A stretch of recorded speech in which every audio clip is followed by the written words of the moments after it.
Good evening, my friends. I think we're still going online, so I'm just gonna daddle and see everyone to come in. I didn't feel like doing the start screen, but I can see that we are just about online everywhere. It's nice to see everyone tonight. You are watching ILBC TV. My volume is very quiet. Oh, there we go. All right. Nice to see everybody. What's up, Rags? How's it going, Alfie? Good to see you, Lysol.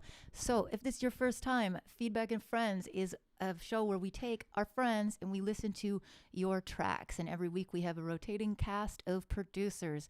Today I am not in my usual location, so feel free to tech me up. But I think everything is going to be working today. We have some great friends here today. We have Nathaniel Wyvern and we have Jeffrey MMV. Woo! Where's the applaud sound at? So as you can see, we got a queue going on here.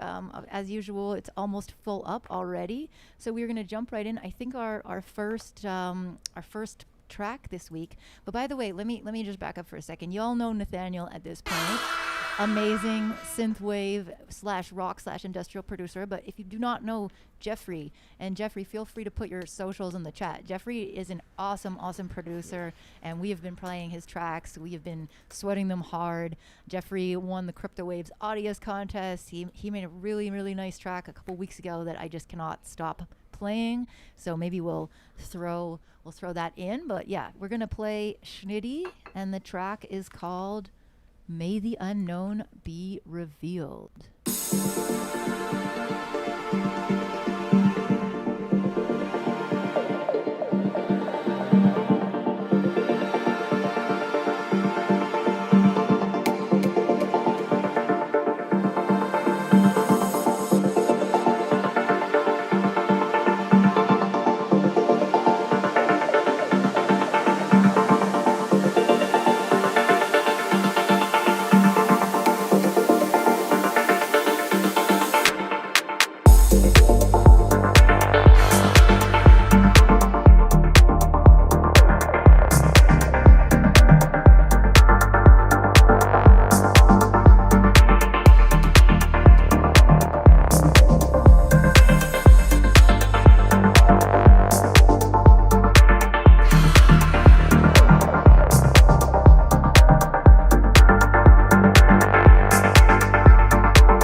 Way to start out. Those synths were super nice and clean. I mean, a lot of people are saying in the chat that it could use a little bit more percussion and risers. What do you think, Jeffrey?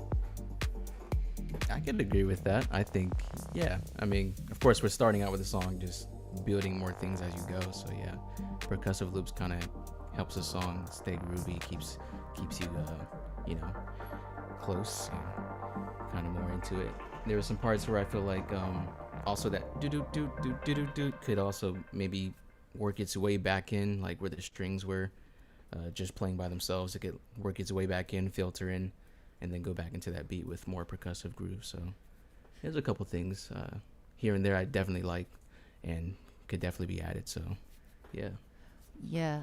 Jeffrey, can you crank your mic up just a little bit? I think yours is a little quiet. Super quiet. Yeah. Nathaniel. ASMR quiet. I think Nathaniel is loud though. Nathaniel's been getting it down. Say something. Do you want me to turn down a little bit? Oh, I think you're perfect. You're perfect. So just keep. Oh, okay, well that's fine. What did you think? So I mean, I liked the loose. It's almost an organic techno vibe coming from this one, but that the percussion is probably one of the key things to focus on next for sure. I felt that while the sharp, like the really tight clap sounds and the hats were really nice in their own way, it would have been nice to have sort of a parallel chain in the back to sort of give them the same spatial depth that everything else with all the synths have. Like you can have both. You can have it so it's, the front of it is very crispy, but it still has this sort of washed out depth to it. So I would look at that, it's probably just a case of duplicating your chains and running them through one bus together so you compress them into one sort of pile, but they've got different depth effects like reverb or chorus or something along that line, so sort of just flesh it out a little bit. Because it doesn't sound like it's in the same space as your synths, which are lovely and warm and bubbly, and I love those. Another thing that was pointed out was Feng Shui suggested changing up the second drop a little, so it's a little bit varied. I think in this case the key is call and response. You've got your ARPs, so now it's just about creating little bleeps and blops over the top of it that respond to that core ARP. So, just to break it up a little bit, because obviously you don't want to have sudden drastic changes with a tune like this. It's all very gradual and chill, so keep that as close to you can, but you can still layer extra things in top and even layer things underneath. There's the whole ghost note thing where you have really quiet notes that fill out that space, and you can play with these dynamics to sort of add tension, because I think that's the biggest thing you have to focus on when it comes to the arrangement of this sort of track, is adding tension to drive it along. And then when you get to the end, you release back out, so you just get the air, and that releases all that tension. Good call. Good call. All right. We'll keep going. We got Rune. It looks like a brand new SoundCloud account. So welcome, Rune. This track is called Drawing Blank. Let's see if it...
Oh, really, really strong mixing to start out the day. Like so far, 2 out of 2 are very, very bright and some really cool arps, some really cool chords.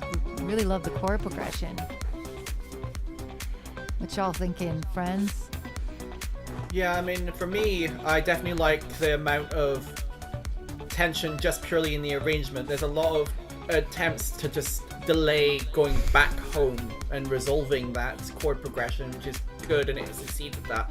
I think for me, aside from the fact that it could do with a little bit of a spicing up with the second half, it's not quite bassy enough in places. It's like if you've got the really nice mid-rangey arps, but I feel like combined with the fact that the kick is a very transient-y sort of clicky click, which you could always tweak that by creating a second kick layer. Basically, you take the high end off that kick and you add something with a little bit more punch to it on top, or use a different kick entirely. But I mean, I don't know, just that's a little bit too sharp. But your actual bass line, I feel like there's an opportunity here to get really gritty with it, just sort of in that underlayer. Because I'm not quite, even though obviously my headphones aren't a sub pack, but even then with this sort of trancey music, there is a lot of music out there where you still really feel the rolling bass line as you go along, and you haven't quite gotten that yet. I mean, don't make it constant all the way through because that'd be boring, but it's just occasionally sort of you can increase the intensity by increasing that frequency spread a little bit further. And it's the same with your high end, where there's you occasionally go up with your arps, but you could actually add a little bit with of air to the track, I think, just to add more energy to it, and again help carry it along. It's like it's really close. I mean, the actual use of the stereo field is nice. Your arps and stuff all generally sit together in a way that's cohesive, and I really like that. You know, it's just lots of additional little bits you can add just to help space it out a little bit more and make it more intense. What would you do, Jeffrey? Oh man, well, I think that Nathaniel hit the nail on the head there. I mean, it was really, really good arrangement as far as everything. And yeah, there was some parts lacking a bit, maybe the bass for sure. Thinking, yeah, heavy, maybe a distorted in the background sort of bass that can carry the track along. And for sure the kick, kind of, yeah, there's a lot of high end in the kick, which, yeah, definitely can be dialed back a little bit. Like he said, I think he said, like, taking part of the EQ and high passing it a little bit to where, you know, it's just a kick at the top end by itself. It could work in some places just to kind of keep that beat going. But yeah, everything else sounded really good. The chords, the movement of the track, everything was flowing together, you know, just really well. So I really like this track. So yeah. Awesome. Okay, so next up we have Lysol. Oh, hell yeah. Aerosol.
Oh, wow.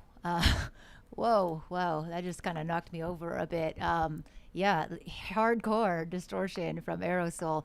personally, like, this style of music is sometimes like hard for me to deal with, but you really, as I've said this before, you really have a way of making it, even though it's distorted, it's not like hurting me. So it's a really fine art, I think, is not having that pain point.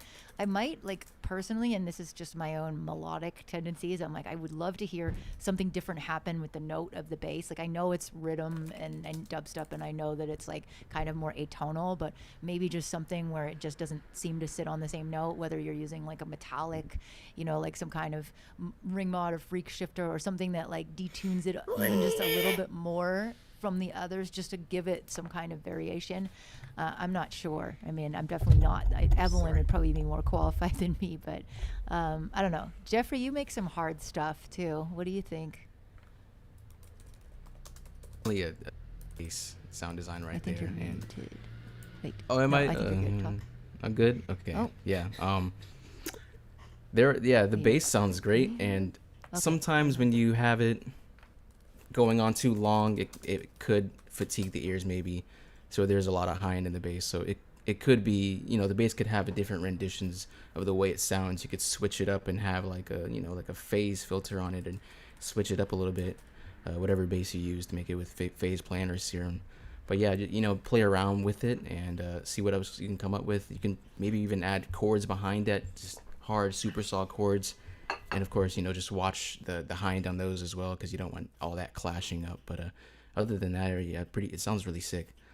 The drums, I think, could maybe have a bit more impact to them. I feel like maybe the snare or the clap or whatever it is, I feel like there could be a bit more stronger punch to it. And I think the cymbals, especially in the beginning, there's a kind of a lot of cymbals going on. It's what I thought I heard.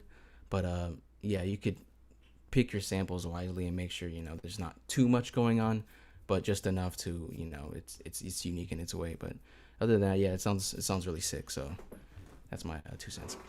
Natty? I'm quite familiar with Aerosol's music, and I obviously what we've got here is more like a third or maybe, you know, half the song. So I mean, the question here, I think, is where do you go next with actually progressing the song to its conclusion?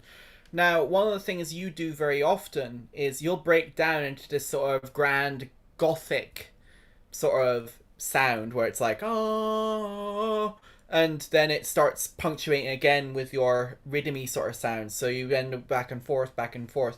So the question is whether you stick to that sort of template that you've established to yourself, or you figure out a way to completely upend the expectation. You know, basically your choice here is whether you're making something that fits in with the rest of your discography by default, or whether it breaks your own rulebook.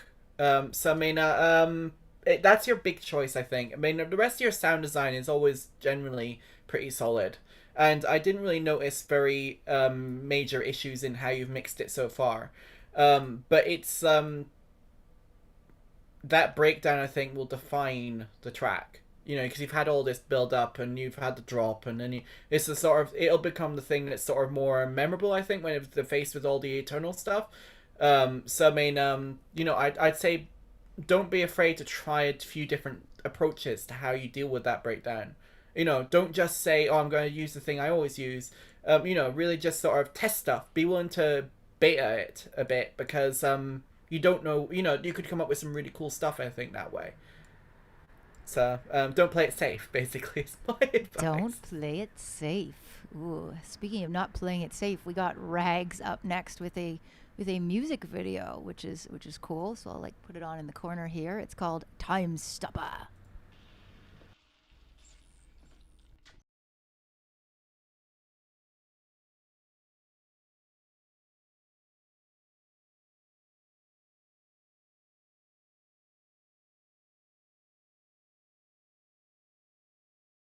Find myself alone, cast spells through time and space I own.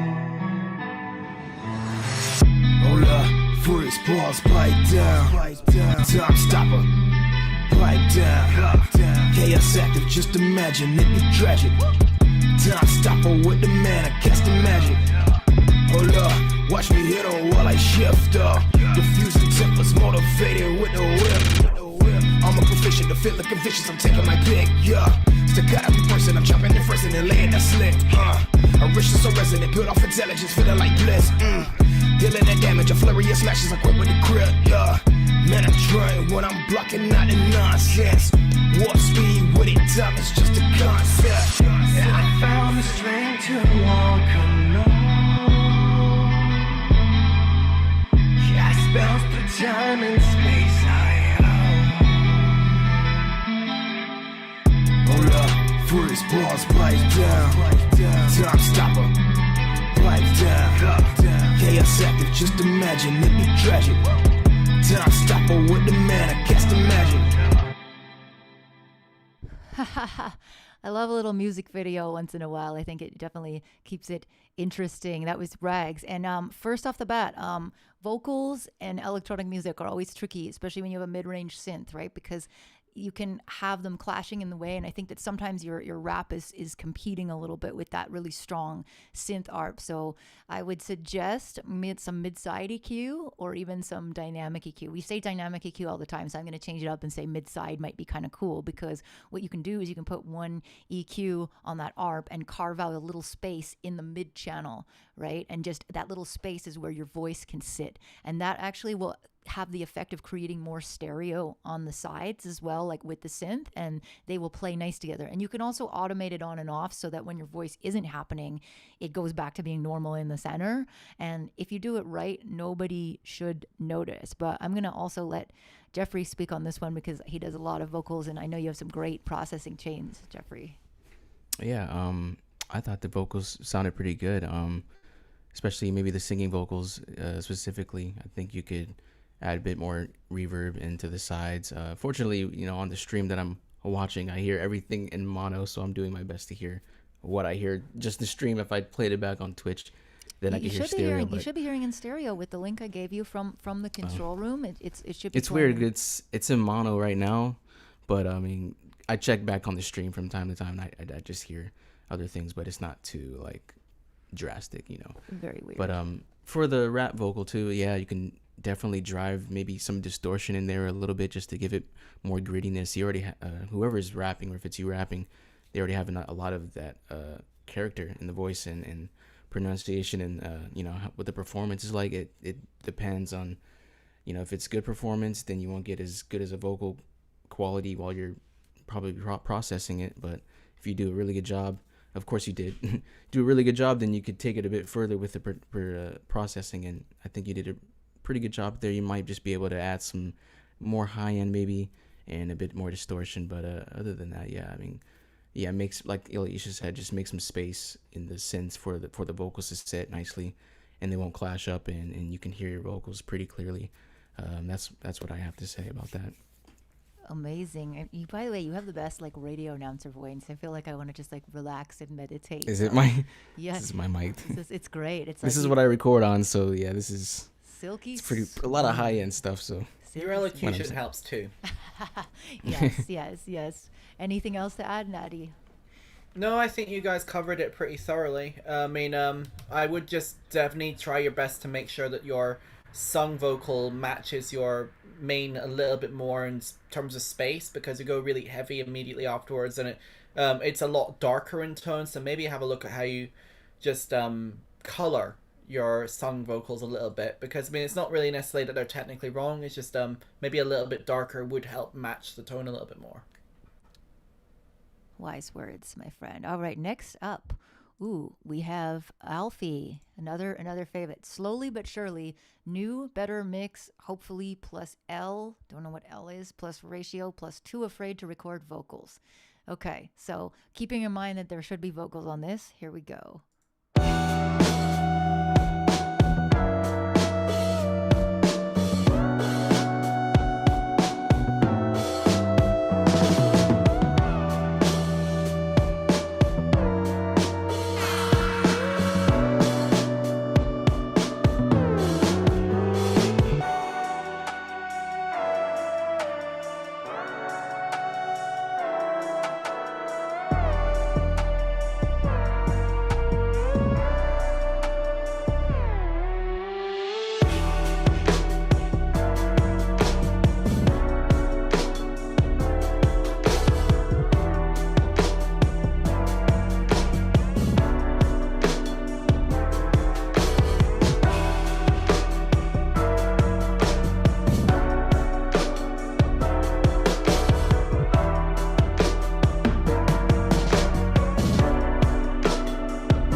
Swag from Alfie. You definitely like you have this very DJ way of producing your tracks. Like the last one you gave had this like overall master filter, and this one has like the speeding up and slowing down. So I really like that. I really like the way that adds to it. But I definitely I think it could use vocals and maybe some overall thickness. I don't know. What do you think, Jeff?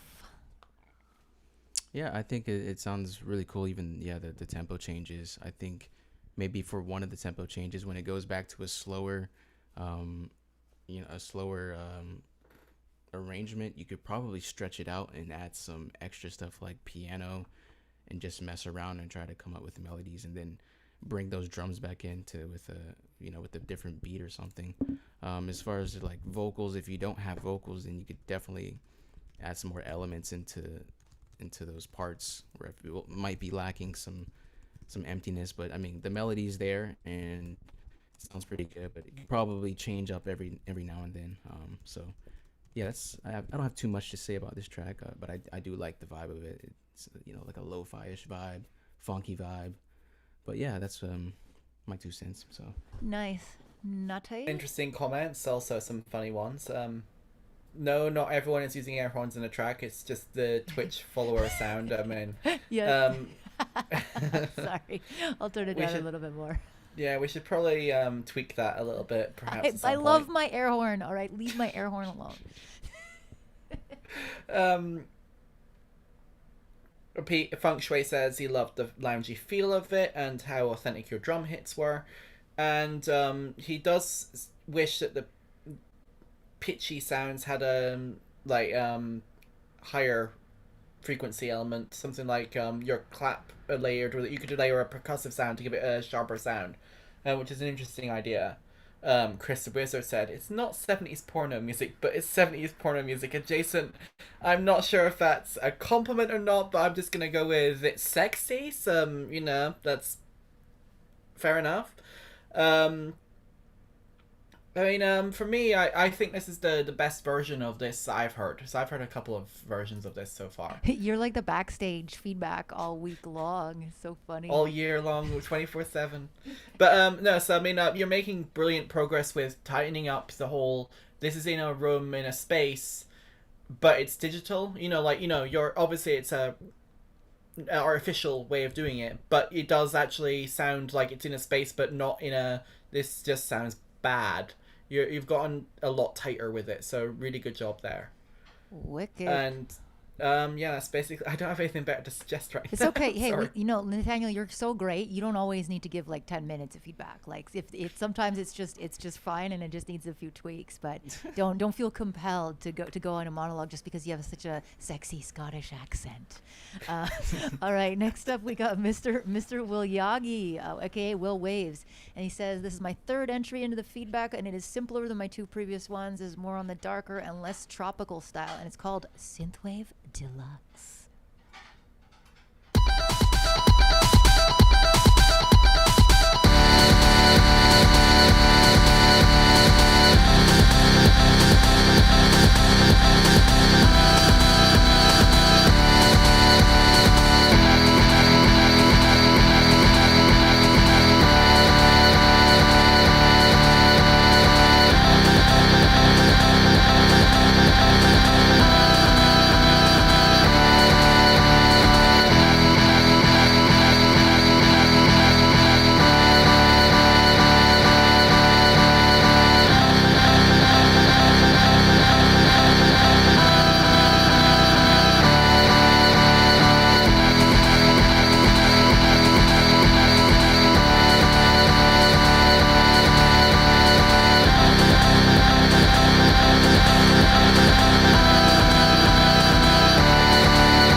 Okay, interesting. I think that has got to be still a whip because I think the first part you started off with a lot was strong, and then there was almost too much going on, and then the second part it was like, wait, where did everything go? It sounded like the loop ran out. So I definitely I would work on the second part. And for me, I do have very high sensitive headphones, but it was a little bit crunchy, like overly crunchy. Like it was a little bit of the pain point. So I don't know if you heard anything else, Jeffrey, like a high end. I'm not sure how your headphones are. What headphones do you have? Well, I'm on my M40s right now, so I do have my M50s, but like somehow like the headphone is broken on the side and it just sticks out. I'm like, great, I'm gonna have to get a new pair. But listening to this track, I feel like there's a couple of things, of course, to add, but pay attention most specifically to like the mixing. It sounds like there's a lot of layers of synths or whatever happening, and it sounds like it's trying to overpower the drums, so of course bring those down. And the drums, add some more drums, add percussive loops, add something that can give the track a bit more groove, because it doesn't sound like there's not much going on. But just work on the mixing and make sure it's not too harsh, because building up layers and synths and sounds could definitely add a bit more harshness and higher frequencies that you probably don't need. So pay attention to mixing most specifically.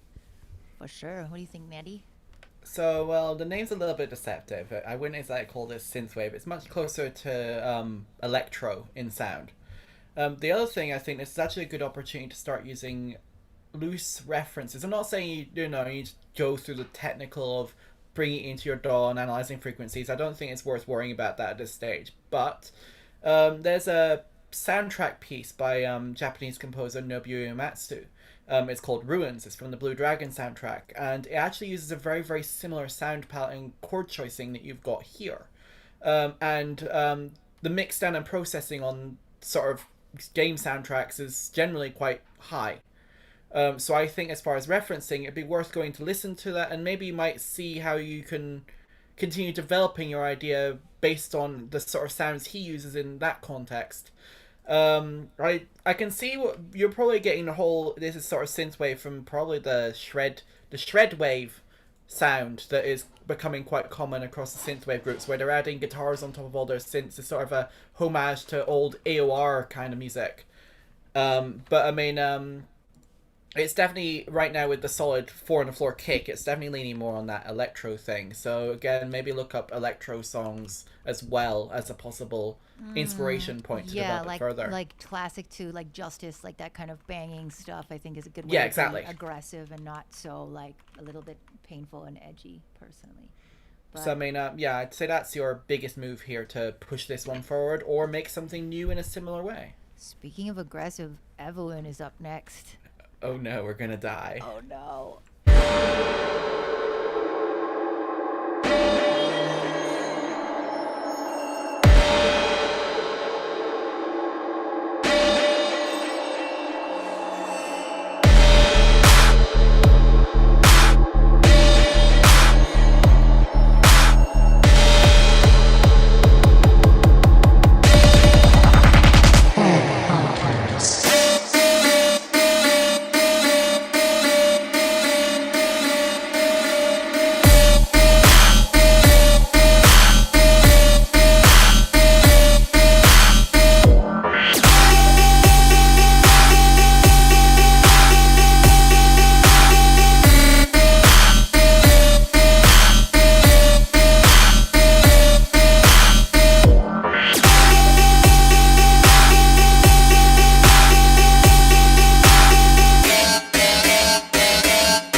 It is Evelyn coming in hot indeed.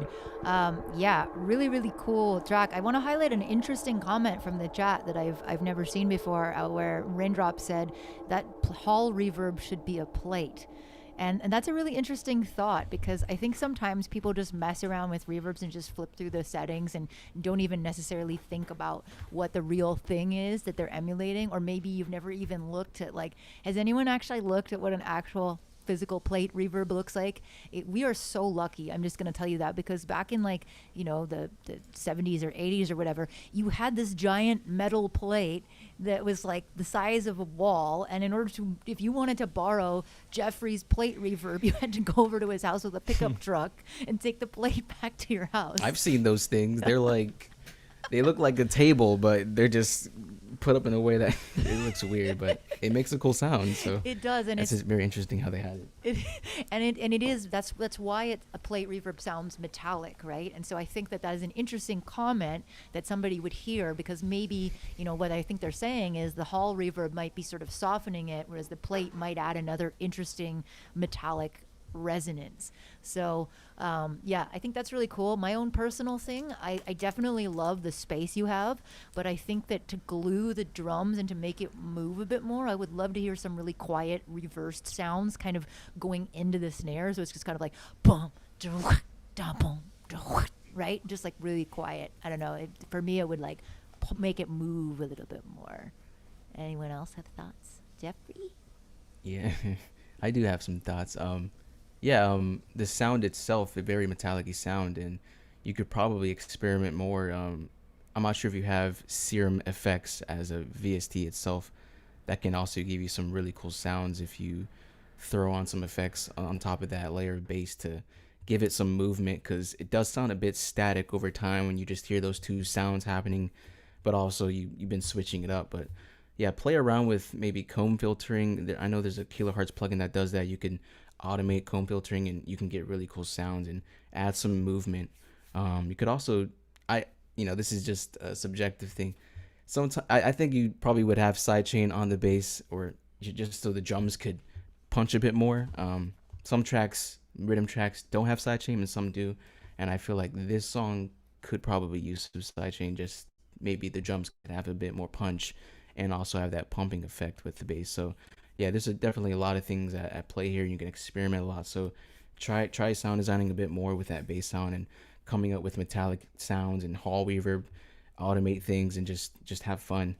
Yeah. Nice, very good, Nathaniel.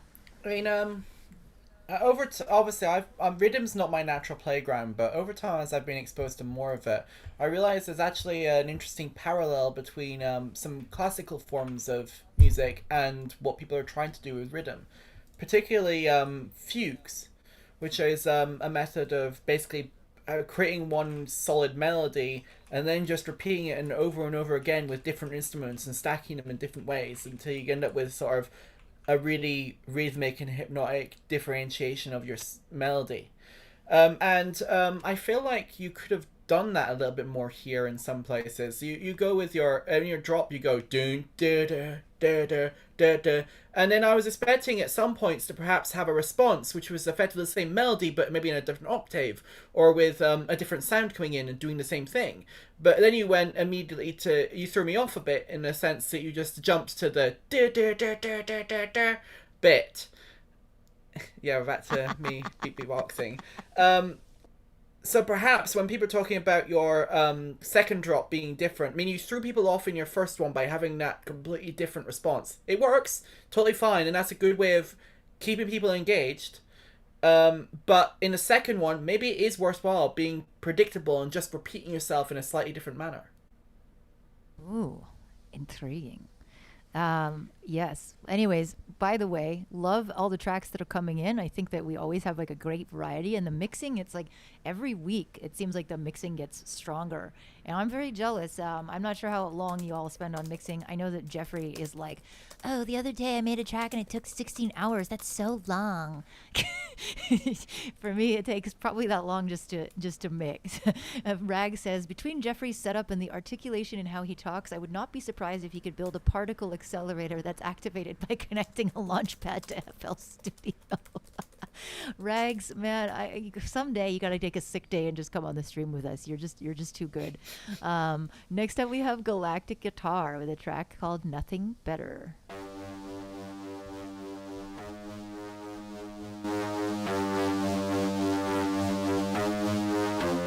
Nothing better to do than sit on my ass, thinking about the choices that I have made in the past. Tell me what led me here, what led me to you, what led me to this place where I can subdue.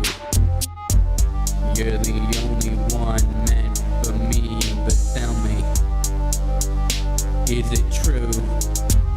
Is it true?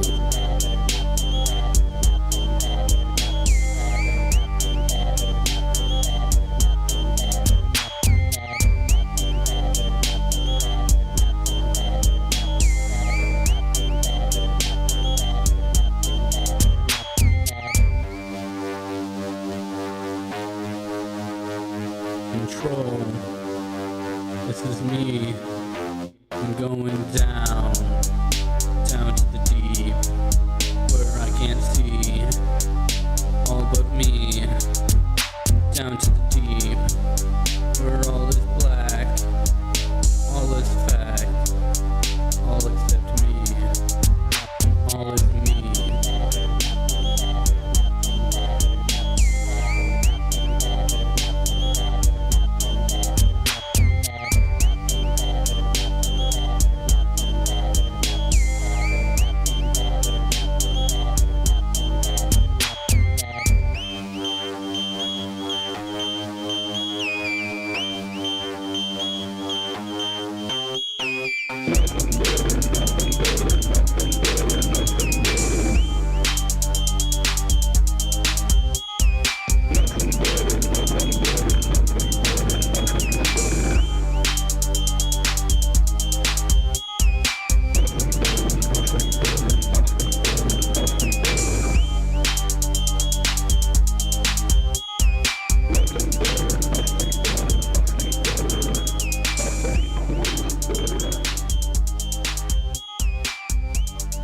All right, so quote of the song goes to Tate Cello saying, "Me be talking into my desk fan like."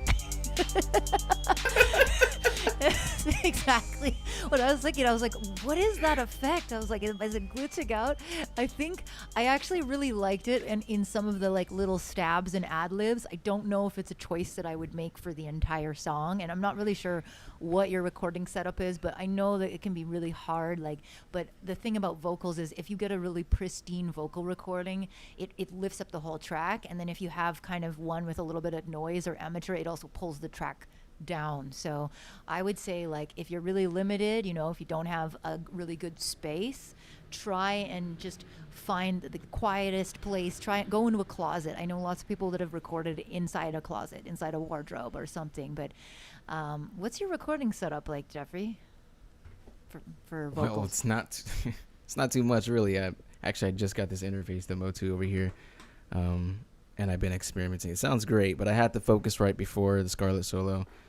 But I knew when I bought my first mic, obviously it wasn't going to be perfect.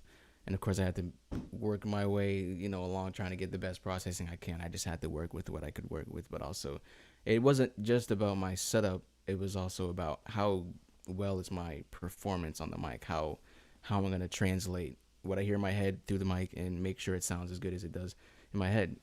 So yeah, the song, I feel like the way he was saying things, I feel like, someone said in the comments it was lacking emotion, but I mean, it sounds like, a grungy, it's like a grungy kind of vibe. Nothing matters, but also you could probably, add some more character to that, which I'm not really, I don't have a strong suit in, but you could experiment a bit more, just try things into the mic that you don't usually try, and see how that turns out. If you like it, then go with it.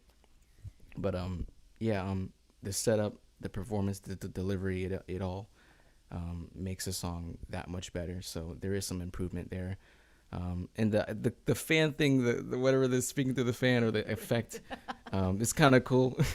It kind of reminds me of that Billie Eilish Bad Guy song where they do that little that fan thing. Yeah, but yeah, totally. That could work in some places. I'm not sure if that is an issue in the mic or the setup, but I mean, if that's what you can only work with, then just do it. I mean, it's actually cool. So, yeah. Other than that, it's not a bad song. So, yeah, definitely some improvement here and there. Nice. And this is a cool little side topic. So, Nathaniel, what are your kind of vocal recording and performing sort of go-tos and tips? Well, I mean, my setup is probably more basic than Jeffrey's, not gonna lie. Because I mean, like, when I was focused on writing vocal songs last year, I ended up actually just going to a local studio space to record them because I wasn't confident in getting anything decent out of my bedroom. But I mean, with this mic, it's actually surprisingly good, even in my terrible bedroom space. So I think just making sure your mic has a decent quality and has a very either a very configurable or a very limited stereo field is super important, because you just have to get whatever external noise and reflections out of it as you can. Also, I mean, one of the other comments that I've seen in Discord as well as a tip is making sure that you're not in the corner of your room. If you're going to record in your room, don't be in the corner unless you're in like a little really tight space. If you don't have the tight space to like a wardrobe or a closet, don't be in the corner of your room, because that will screw up the reflections and everything. It'll make it all weird and unbalanced. And so, I mean, right now, for example, I mean, obviously you can hear about the traffic outside as well, which isn't helping. But it's sort of, I've pulled everything in towards my bed, which is right in the center of the room, which means you're not getting those echoes from the high ceilings and stuff going around. It's nice. Yeah. That is a crazy piece of advice. I think people always see like people going into a corner, so that's where they want to go. But it's true, like that is gonna give you some pretty close early reflections to deal with. So sometimes just being in the middle might be your best option. But definitely play around with stuff. Oh, next up we got Chris the Wizard. I remember Chris came into the feedback and everyone was like, oh my God, it's Chris the Wizard. So, oh my gosh, it's Chris the Wizard again with the track called, SoundCloud is having fun. It's thinking, it's going, do I want to go there? Redirecting. Oh, it's so fun when it just randomly glitches like that. Let me see. SoundCloud loves to go like, I don't know if it's going down or if it's just like overloaded from the middle of the stream. All right. Fun times. Let me just go. Come on, Google. Come on, Rags is complimenting your space. Oh, there we go. Yo, I'm Chris the Wizard. You probably haven't heard of me yet.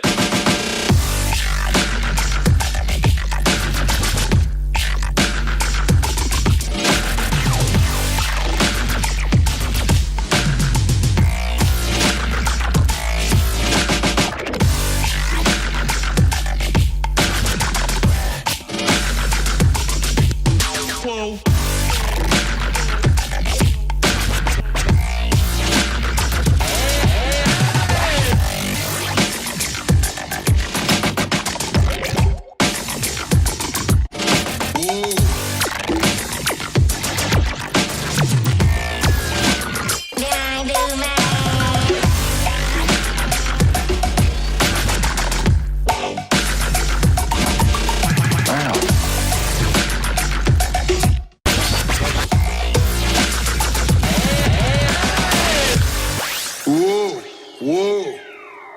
It's whoa.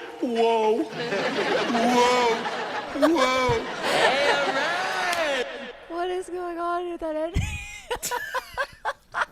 Nathaniel, I'm just going to let you speak first right now because I need to laugh for a minute. I mean, that is some solid bro step, as they call it.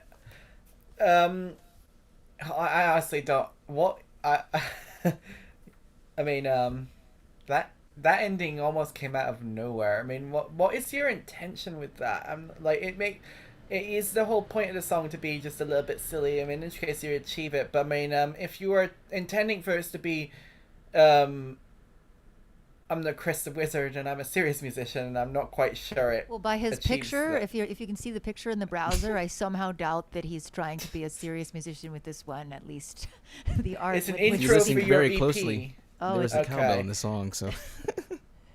I am not a serious musician. Well, I mean, it definitely puts a smile on our faces. So good job. I mean, I don't think there was any particular issue with the mix down that I could hear on my headphones. But I mean, obviously as an intro, then you've got the question of how defined the track itself is. Right now, the vocal sample at the start and the vocal sample at the end effectively define the track. The middle bit, because it's very typical bro steppy, it means that in isolation it might not stand out against the crowd, but as an intro to your EP, as a sort of this is a taster of where we're going, I don't see a problem with that. I mean, basically it depends on your intention. If you want to release it as a single by itself, maybe look at doing an edit that sort of just fleshes it out just a little bit more. If you're just planning on bundling it together in one thing, then don't change the arrangement. It works as it is as an intro. I can see that making sense. Jeffrey, thoughts? Yeah, I thought this was a really dope song. It sounds like he's just having really a lot of fun with it and just throwing in all sorts of sounds that work and samples and the ending, of course. So I don't have too much to say. It does remind me of, like the old school days, the dubstep that was going around 2010, 2011, that kind of sound. So it definitely brought me back a bit, since I just got into dubstep like around that same time too. So it just kind of brought me back. I was like, dang, this is just fire as it is. So there's not much I'd say here. I really like this. You got into dubstep back then? Were you like 10? No, when I first started production, it was like hip hop and stuff, and then like I heard Excision for the first time, like, oh snap. And I like changed everything. So I was like getting into that. That was like 2010. So it was like just before like, dubstep became kind of mainstream and Skrillex blew up. It was just before that. So that's that's where it kind of came from. Nice. Yeah, I got that same. Yeah, I probably was like a little freaking three foot tall kid, like handbanging. My mom's like, "What are you listening to?" Crazy. Like, you wouldn't understand. Chris is a very important question. He wants to know if there was enough cowbell.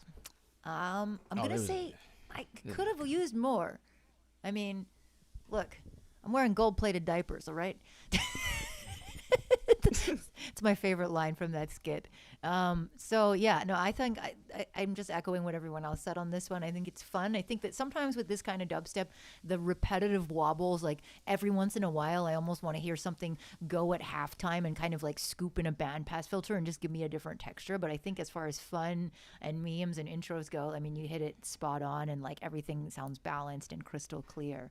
So thank you, Chris. That was a lot of fun. Next up, we have a Shloom is the track by Henjo.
man, that was so much fun. That had like a really good feel vibe, a total radio song. And, you know, sometimes I don't like super commercial music because I feel like it sounds like the same thing, but I think that you really used some interesting sounds and textures that made it like still commercial, but not just totally predictable, which is really cool. Natty. I feel like I would have liked to hear the vocal revisited in some manner. You sort of have it play out once, and then you go to immediately to what sort of your basically breakdown and outro. It'd have been nice to sort of, perhaps you could if it's just a basic sample that you've got and that doesn't necessarily give you a lot to work with. You could maybe have resample that sound, so we got to sort of get a hint of the vocal being there in the backdrop as you progress towards that closing point. But I mean, like, that's really my only comment or thought about the actual song, because it was a nice chill vibe and executed well. Yeah. And also, sorry for interrupting you earlier, Isha. My brain just... Bleh. Jeffrey, don't be afraid. Yeah. You can always just talk. I know. I feel intimidated being like, oh, who's this guy? Jeffrey. But no, this song is really nice, really vibey. Someone said summer vibes. I'm like, dang, I can hear this in like a YouTube compilation or something, or like playing Forza and it's just like in the background playing. I'm just vibing and crashing into a tree. But yeah, the mix sounds really good, and you know, it was taking its time. The whole track was taking its time. I can kind of agree with what Nathaniel said about like the vocals maybe coming back in near the end when everything is kind of adding up at more melodies and or whatever's in the background. But yeah, that vocal can definitely bring it back, and so that, you know, the listener can get that whole feeling. But yeah, there's not too much to say about this track. It's just really nice, really glued together track. So good job. Very well executed. All right, we're going to keep moving so we can get as many tracks in. And we got Schlop next up with a track called Squeeze You Tight.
Well, first of all, Schlop, welcome to the EDM production feedback. I noticed you've come over actually from the Reddit, so nice to have you here. And also, just really, really great to hear this style. I have not heard like actual dub in my dubstep.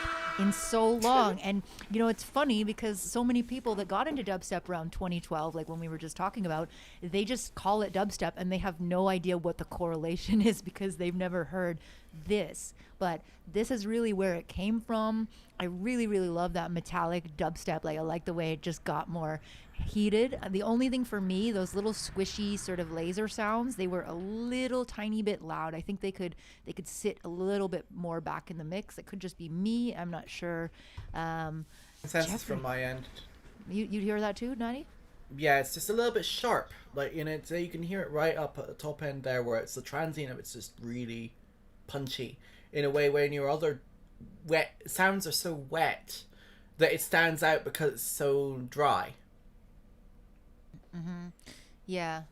Do you like dubstep, Jeffrey?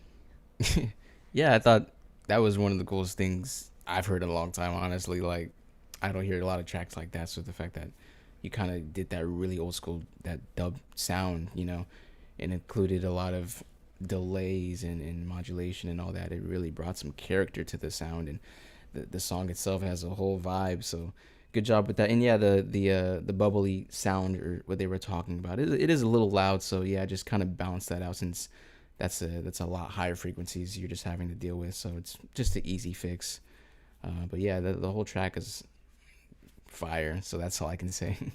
Fire, absolutely. Fire.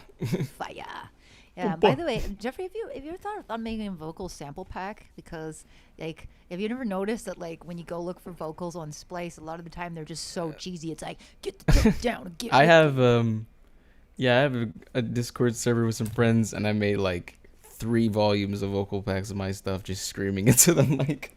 Oh my god! So I'd have to show you guys sometime when I'm just like, when I'm bored and I'm just screaming my mic when no one's home, I can make some crazy stuff. But yeah, definitely. Seriously, I mean, we should talk, because like this pack that I have, I'm still like, it's been out for like 4 years now, and I still You're have talking about your pack? My pack, and I still have people coming in and just being like, oh, I just used this. And I think it's because most of the time when people make vocal packs, they're vocalists and they hire like an engineer, so they just do like a few acapellas and some ad libs. And you know, as a producer, I went in and I was like, no, I want single notes. I want like ahs and ums and ohs. I made myself a contact instrument that like changes syllables. So like, I know that I know that you know how to do that kind of stuff. So it's like, well, I don't think I can do all that, but well, definitely help along the way. Let's collab, because it is honestly really, really good side money. Like there are months where I could pay my rent off it for sure, that still happen. And I think it's just because no one else is putting out like producer oriented vocals. It's just like vocalists and producers. So you know, mind the gap, fill that gap. Anyways, yeah, next up we got Petonia, Stuck in the Past. Nathaniel, your traffic is so intense today. Sorry. It's okay. Memories of little things will stand the test of time. Often it's the broader view that all gets left behind. Thoughts of you will soften through the passage of my life. But till they do, I will review the ones that most align. I'm stuck in the past, don't wanna get fast. I'm just trying to snatch and drop before it's all been destroyed. So don't insult me, recollections engulf me, and I'm in a very sensitive state. 'Cause I'm stuck in the past, don't think I can last. There's a new definition of one of these things. So the thing that I once was, is part of the screen. Today I'm stuck to live a life that I need.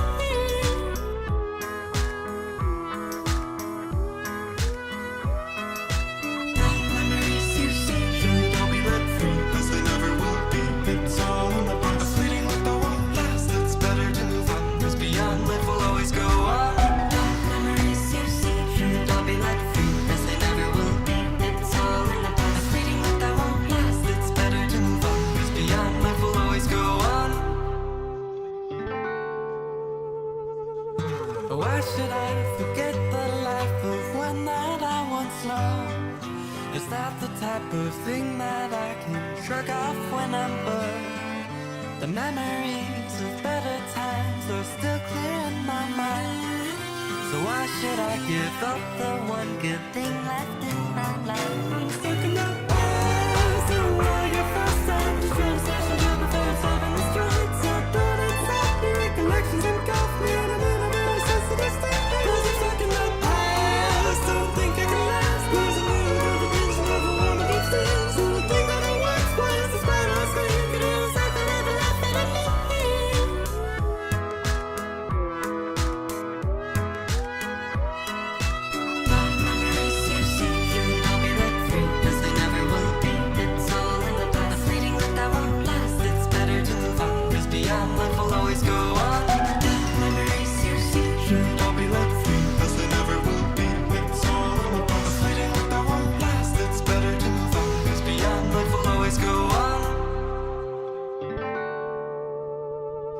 My life is crumbling, my problems doubling. Should I really let go? But who will remember them if I were set free? Does anyone really leave a legacy? If I were to leave today, just go far away, would everyone be okay? Should people be measured by the vacuum they leave when they inevitably go away? I'm stuck in the past, the way your first time to train station job before it's all in the streets. You're doing exactly recollections and coffee and another very sensitive stuff. Cause I'm stuck in the past, don't think I can last. There's a new interpretation of one of these things. And the thing on the workplace is better, so you can hear something in the life that I need.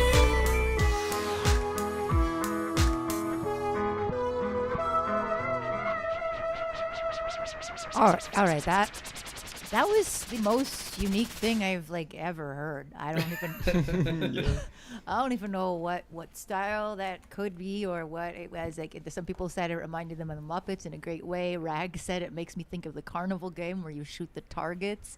Yeah, I mean, I think that like the technicality behind it is actually really good. Like all the little tweaks that you were doing, all the ear candy. Time to take a drink.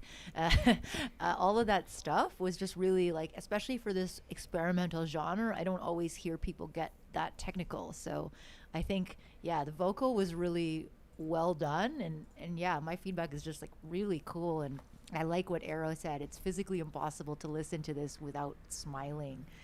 Jeffrey, what do you think?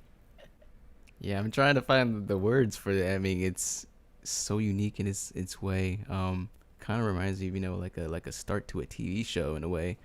The synths and the guitar, and I like the way that he's fusing kind of acoustic feeling and the sort of electronic feeling together, but not doing too much. But the synths are like a great kind of bridge that does that gap, and the synths are wonky in a way. It makes it sound silly, but he does a really good job of making it sound fitting with the tracks. So. Yeah, I don't have too much to say other than all. It's just a really unique track. I mean, it makes me want to smile. So I just do this all day. I mean, for me, I think the overall vibe is a very fun and quirky sort of vibe, which is cool. But I'd watch what you're doing with your pitch shifting on your vocals. There are places where I can see what you're trying to do, where you're going up and down. But it's like sometimes I think you should manually pitch edit it a little bit so that you're missing some of the more dissonant notes as you go up and down. Because there are points where it just felt like it was conflicting with the rest of the instrumental in a way that it doesn't need to. But it's just really, really tiny little stuff. If you have something like Melodyne, you can probably use that just to nudge your rising notes into line a little bit more. Just to get away from that. The other thing is when you go up, I was hoping that maybe at a couple of points you kind of stopped short of where you could have gone. You could have pushed that even further, almost to a chipmunk-esque sound in places. And I think that it would have just sort of elevated the energy level of the track just a little bit more. Just I don't think there's any major issues with what you're trying to do here. I mean, it's just lots of little minor tweaks to make sure everything is absolutely where it needs to be and everything is pushing as hard as it needs to go for this sort of weird, crazy effects. There are also a couple of little places where I felt like the vocals getting drowned out a little bit by your backing instrumental. There's a lot going on for sure, and like it's a full-on carnival. Yeah. So I mean, it's just like don't change the arrangement. Just take a note of your processing and just tidy up a little bit. Tidy up a little bit, says Nathaniel. By the way, I think I've almost convinced him to start a new segment where he reads the manual, just like Ableton page 754. All right, we got Shader 2266 and a lo-fi pop jam.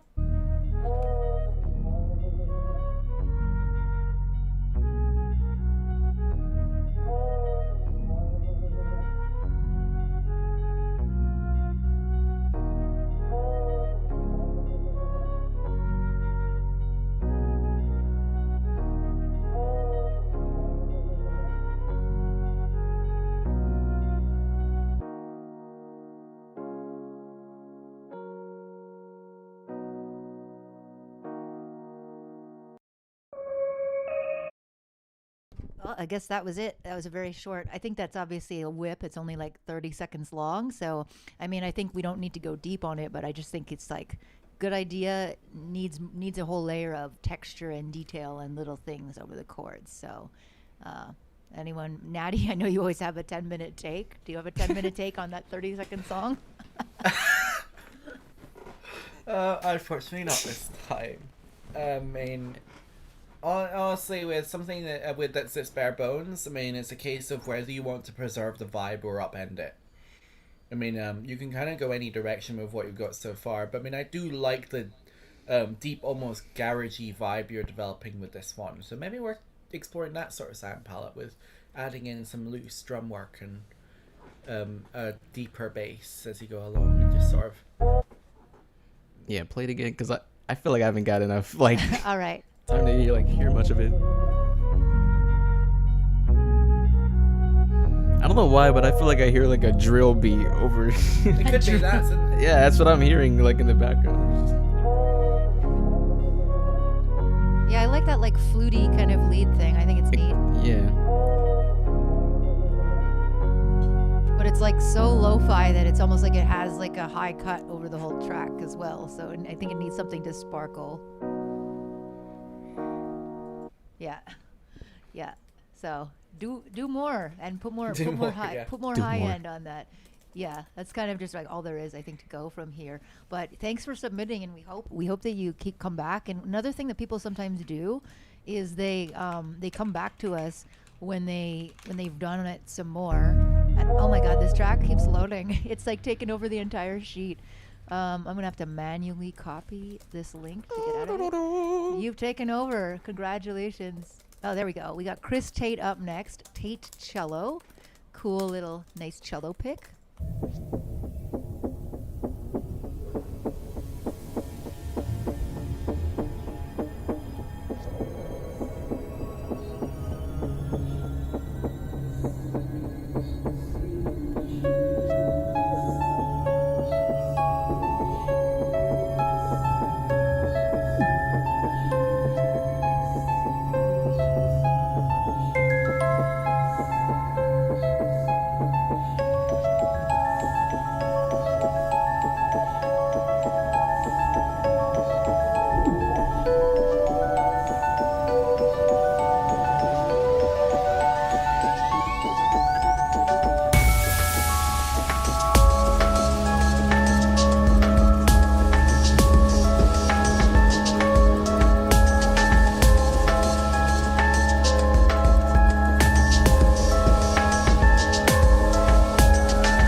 dramatic, cinematic vibes. Super enjoying this. I think the second part really like glued it together for me, like this part right here. But I do think that maybe, I don't know if this is mastered, but I can tell you, you can sort of see, actually, let me move this over in the corner. You see how like the center has this drop that's basically like sausage section? So I think that maybe like I like the dynamics in the rest of it, but you have to make sure that, you know, you don't turn it into a sausage at that point, because I think that that's when you start to lose that definition and when everything starts to kind of mash together and it like gives you that effect of ear fatigue a little bit. So I would be sort of careful on keeping the dynamic. Don't lose that, obviously. Don't over compress the whole thing. But sometimes another thing that to do is, people don't think of this, they just throw a compressor on, is you actually can manually gain your whole track up, right? Like you can automate the gain up and down for the whole track so that the you know, you don't have to just compress based on the loudest part and squish it, and you still have that dynamic range. You could bring it down, or I think as Chris the Wizard said, making it quieter before the drop, things like that. Jeffrey, what sayest thou? Yeah, I thought the whole song, it had a really good kind of storytelling-ish kind of feel to it, just because of the switch up. It caught me off guard too. It was like, ooh, this is kind of neat in some way, and I'm not sure why, but I thought of James Bond for some reason. James Bond in a scary movie. It was just a random thought, but I mean, other than that, you brought us back into that cinematic bring Daniel eerie Craig feeling. back as a zombie. Yeah. Yeah, just Daniel Craig stars in It.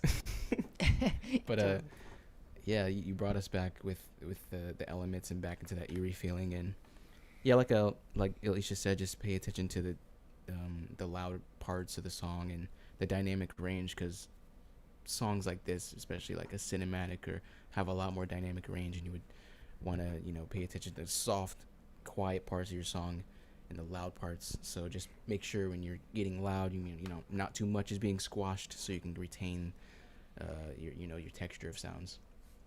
I bet Nathaniel has something to say. And I have a little bit to say, just a minor add-on. I mean, I think it's tying back to everything you guys have said. It's this sub-region in this that I think suffers the most from the way you've mixed it down so far. And I think that it's about considering where you have this played. Because, and I think it benefits for headphone listening too. When you're playing in a cinema, the sub doesn't actually need to be as cranked as you might have to do for, say, a mobile phone, where you're sort of emphasizing the upper mid-range or whatever to get it audible. Because cinemas have such big sound systems that they have no trouble producing the sub-frequencies at whatever frequency, like, volume is required. And they crank up the volume so loud in general that, you know, people are gonna have that bass rattle. It's gonna hit them right up here and into their chair, and they're gonna like, good point. So, you know, you can pull it back and it would be totally fine. I don't think you need to drive your sub as hard at all to get the effect that you're desiring here. Yeah, no, that's a good point. It's true. Like the sub as well, it's the hardest thing to mix because so many people's headphones just don't like pick it up properly, so you may not even really know. But I just did an interview, speaking of like low end, I did an interview with Subpack, and they asked me what the best advice I was ever given was, and it's still the advice I got was 2 words from my friend Sev, who he produces as Hexadecibel but also as a duo Greasus, and he just told me EQ everything. And so literally, I mean, sometimes you'll have, let's say, hi-hats, and you're like, oh, cool, I don't need to like low cut these because there's only high end, that's all I hear. But then if you actually go and look, there's like hidden noise in the bottom. So I think that sometimes like just really going in, even if you're not sure about your sub, using reference tracks, using meters, using your eyes if your ears like, you know, are not the best reference point. And by that I just mean like, okay, if you only have one set of headphones, like right now I don't have speakers, so my only point of reference is my headphones. So I really have to rely on comparing to other tracks and visual meters as well. And yeah, as Raindrop is saying, the car stereo test is a really good one. So yeah, I think just reference a lot. And like Nathaniel said, if you were to play this in a theater, it would just be like like it would be maybe a little bit too big and it would drown it out. Chase recommends SonarWorks. I use that as well, Chase. That's been saving me. In the last 3-4 years, I've been living mostly on the road, so I have SonarWorks Sub Pack and my Sennheiser HD 100 or 800. I lost 700 there. I don't know where it went. What's it like wearing a sub pack on your back? Like the feeling you get just the songs being played. And it is like a really vibrates your whole body. It does, and it's crazy because like no one else can hear it. So you'll just be sitting there feeling like you're at a big show out front of the speakers. I wish I had it today, but I'm actually in another city, and I took my giant desktop computer because I still don't have my new laptop. So that was all that I could carry.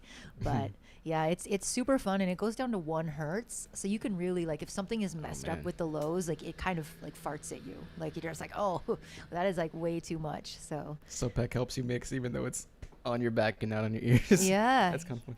I know, and everybody's asking when it's coming. I wish I could answer.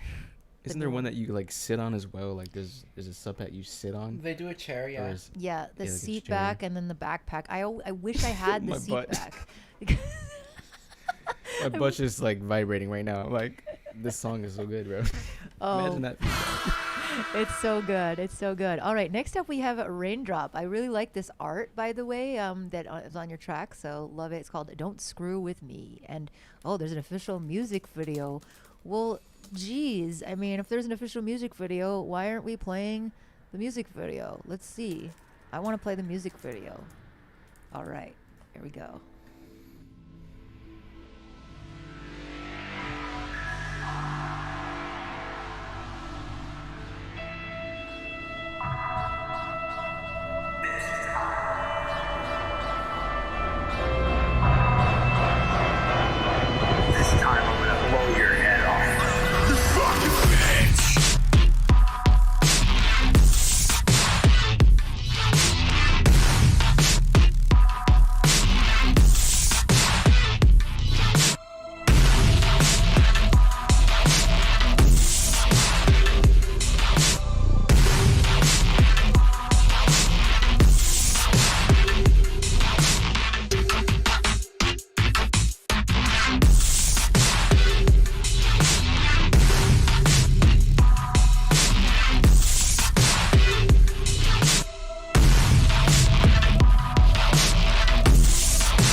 That is really clean. Even like as I turn it down, I can hear every single piece so clearly, and that's a really good sign. And by the way, that's a really good way to check your mix as well, is just to turn it super quiet and say, what can I hear? What's jumping out at me? And for me, like, still sounds great. Still sounds really even.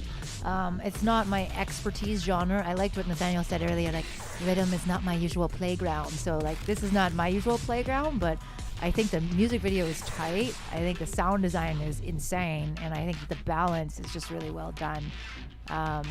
Wow. Natty?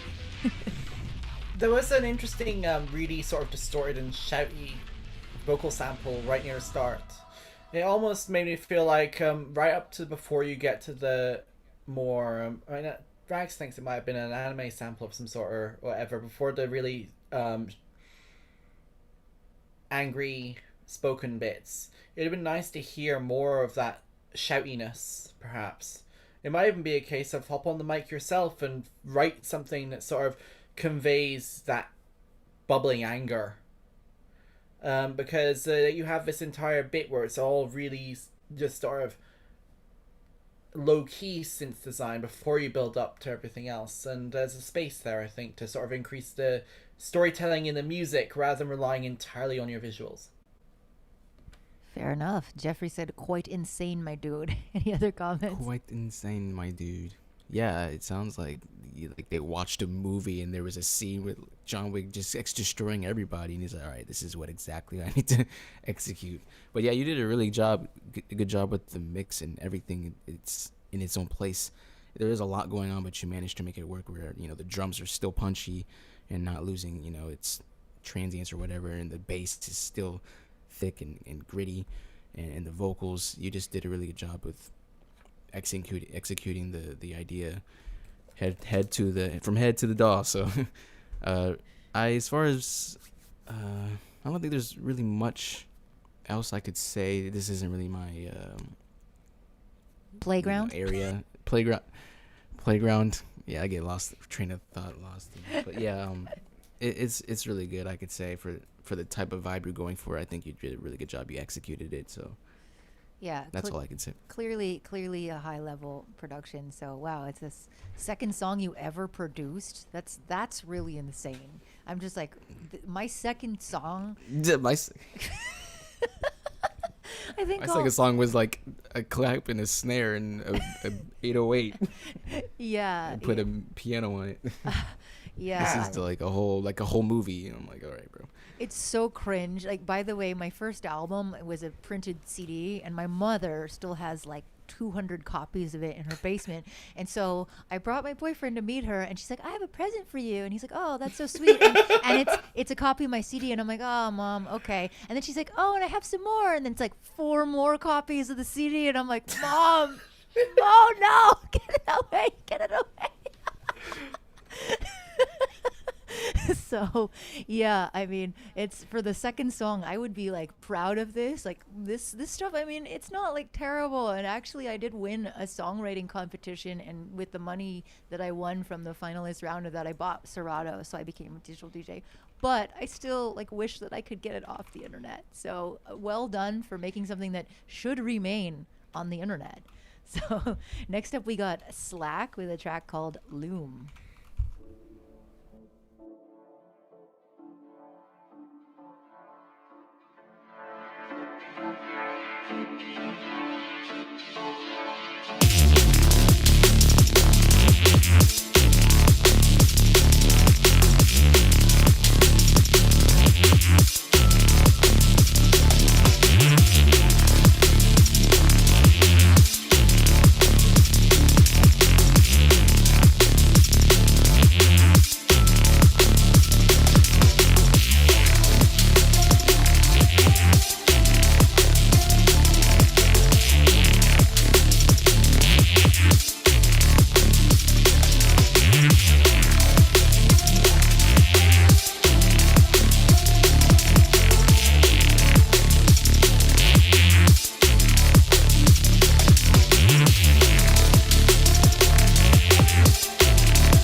he has 2 in a row. This is the VIP remix of the last one.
Oh, okay. Abrupt ending on that VIP. But man, it sounds beautiful to me. Like I really have almost no feedback because I think like your elements are really clear, your focus is clear, like my ears know what to zoom into, and it sounds really heavy and it's really balanced. So Jeffrey, got anything? Because I do not. Yeah, sounds great. The drums are very pronounced. That you paid attention to the drums, and you know that's what makes drum and bass the way it is. I think the melodies were good too. I don't have too much to say about this. I like drum and bass. I'm biased anyway, so I just like drum and bass as a whole. I mean, not much to change here, so yeah, I'll just pass it to Nathaniel. Of course, Nathaniel. 10 minutes, go. Sorry, I'm just giving you a hard time today. It's okay. The first one I didn't have a huge amount to recommend, but the second one, I think that your strings need a little bit of work. Right now, they sound a little bit more hollow than they probably should because they're really panned to your sides, which is fine, but they still deserve to have a little bit of depth when you're doing so.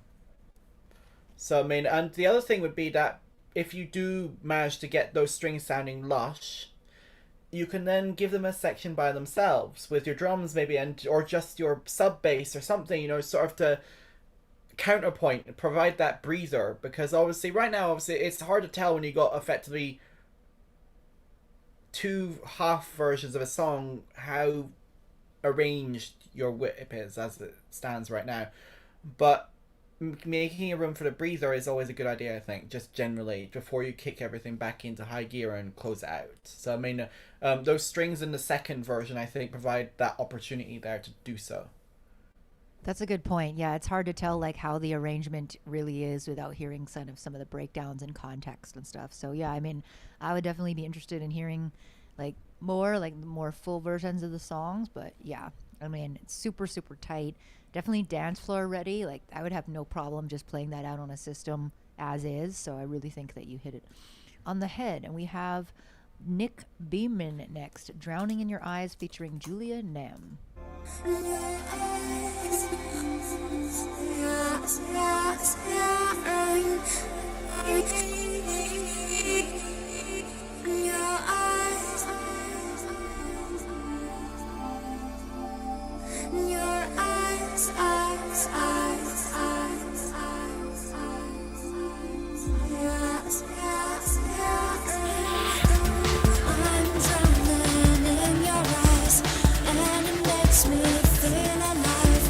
Thanks for changing all my life.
potential drinking games, and of course we mean drinking non-alcoholic drinks because Twitch doesn't like endorsing alcohol, but one of them is when we say ear candy and one is when we talk about dynamic EQ.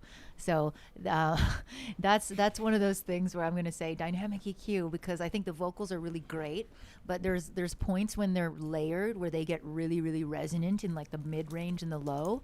And so sometimes an easy fix can be to just throw all the vocals in a group and then put a dynamic EQ like TDR Nova, our favorite free plugin, and you could that'll just control the EQ when it gets a little bit much. It's a nice sort of automated way of dealing with it. So I think that sometimes like the really cool vocals and harmonics, because of that, and they were just delaying and stuff, and a lot of the delays were overlapping. So then it sort of almost pushed down the rest of the track. And I think that, you know, maybe with pop you could mix a little bit more like that, but with this kind of style, like you should bring the drums and the low end. I mean, what do you think, Jeffrey?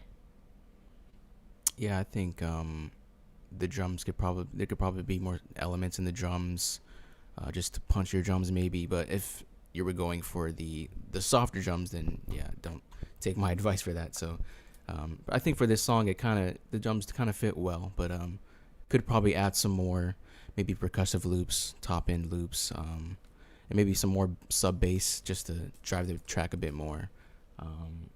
I was thinking maybe I don't know, I'm not sure if you would try this, but I mean, if you want to try putting auto tune on the vocals just so they sound a bit more robotic in a way. I think the track already has its sound as, you know, kind of being that very trance electronic and drum and bass kind of sound to it. So I think maybe auto tune on the vocals could sharpen that sound as far as robotic sounding. Sorry, I sound a bit weird right now, but I mean, I'm trying to kind of make it make sense. But other than that, I mean, it's a pretty good track. So Nice, naughty. I mean, I think you guys summed it up really well for what could be tweaked. Another suggestion with the vocals, I mean, one cool thing about pitch correction is you can effectively create multiple takes of your vocal that are, obviously, if this is likely a vocal sample, you only get what you're given, but you can make more versions of that from just processing. I mean, maybe play about with how you stack like a sort of quieter, bassier layer on the vocals in places to help sit it above everything else just a little bit more, you know, bring it forward. Because the more mono-y bass sound to a sound, the more it feels like it's centered. So that's something you can have a look at there. The other thing is just it gives you an opportunity at some time when maybe it's not so relevant for this track. I don't think it needs it as much, but is you can then just create minor variations so that then when you repeat it, it feels more organic. So you can have it so it wobbles in places so it doesn't sound so so it's not repeating in a precise manner. But some pitch correction is fun. Like, it doesn't people sometimes like going, oh, we don't need to sing because pitch correction does it all for you. But it's more like if you have a really good thing and you have pitch correction, it opens up a whole world of possibilities in the post-processing to create an entirely new sound. True that. Oh, next up we have the homie Feng Shui. And yeah, this track, listen, I'm not going anywhere. I'm going to be here listening. I'm going to turn my camera off while we're listening because I'm at that point in the artichoke where I really need to rip into it and nobody needs to see that. So I'll just be here mowing on my artichoke while we listen to the soothing sounds of Feng Shui.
I love the grooves. I love this like weird delay foresty thing.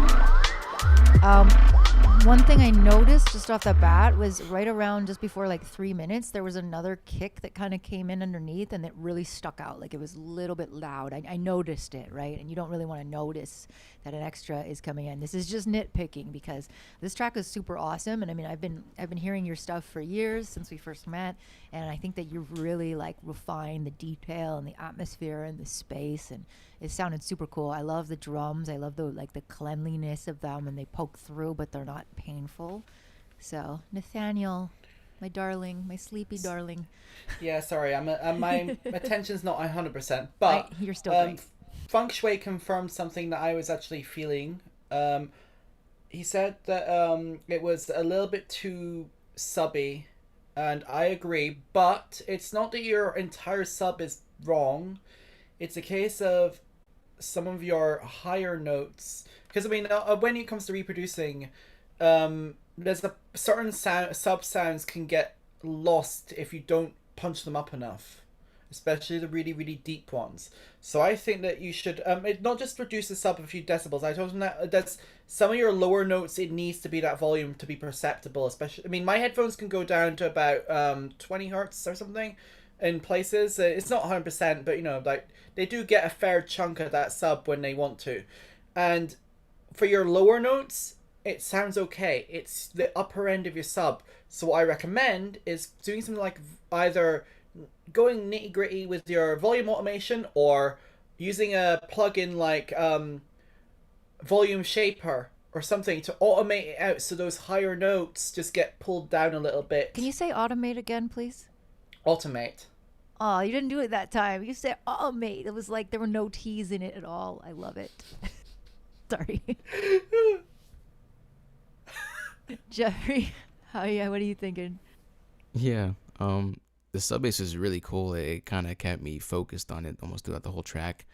And the drums are very tight, you know, very minimal sounding, but enough punch to them, I would say. And yeah, just be mindful of when you're going that low in frequencies. It's gonna be hard to hear on some systems, like maybe your car. You might not hear a sub that low. So I guess a good way to compensate that is just add a bit of distortion or some type of distortion or saturation that can just give a bit more harmonics to the bass so it could be more present down there, you know. Other than that, you know, great atmosphere in the whole track. I feel like I'm in space or something, and there's just, this bass is just thumping you right in the chest. So really good job with this track. Wicked. All right. We got 17 Parrot up next. Is this actually a different person than 17 Pigeons, Natty? Yes, there is no correlation between their names other than being a coincidence, as I did ask about this. What? All right, I'm just confused. I'll just be confused. This is 17 Parrots.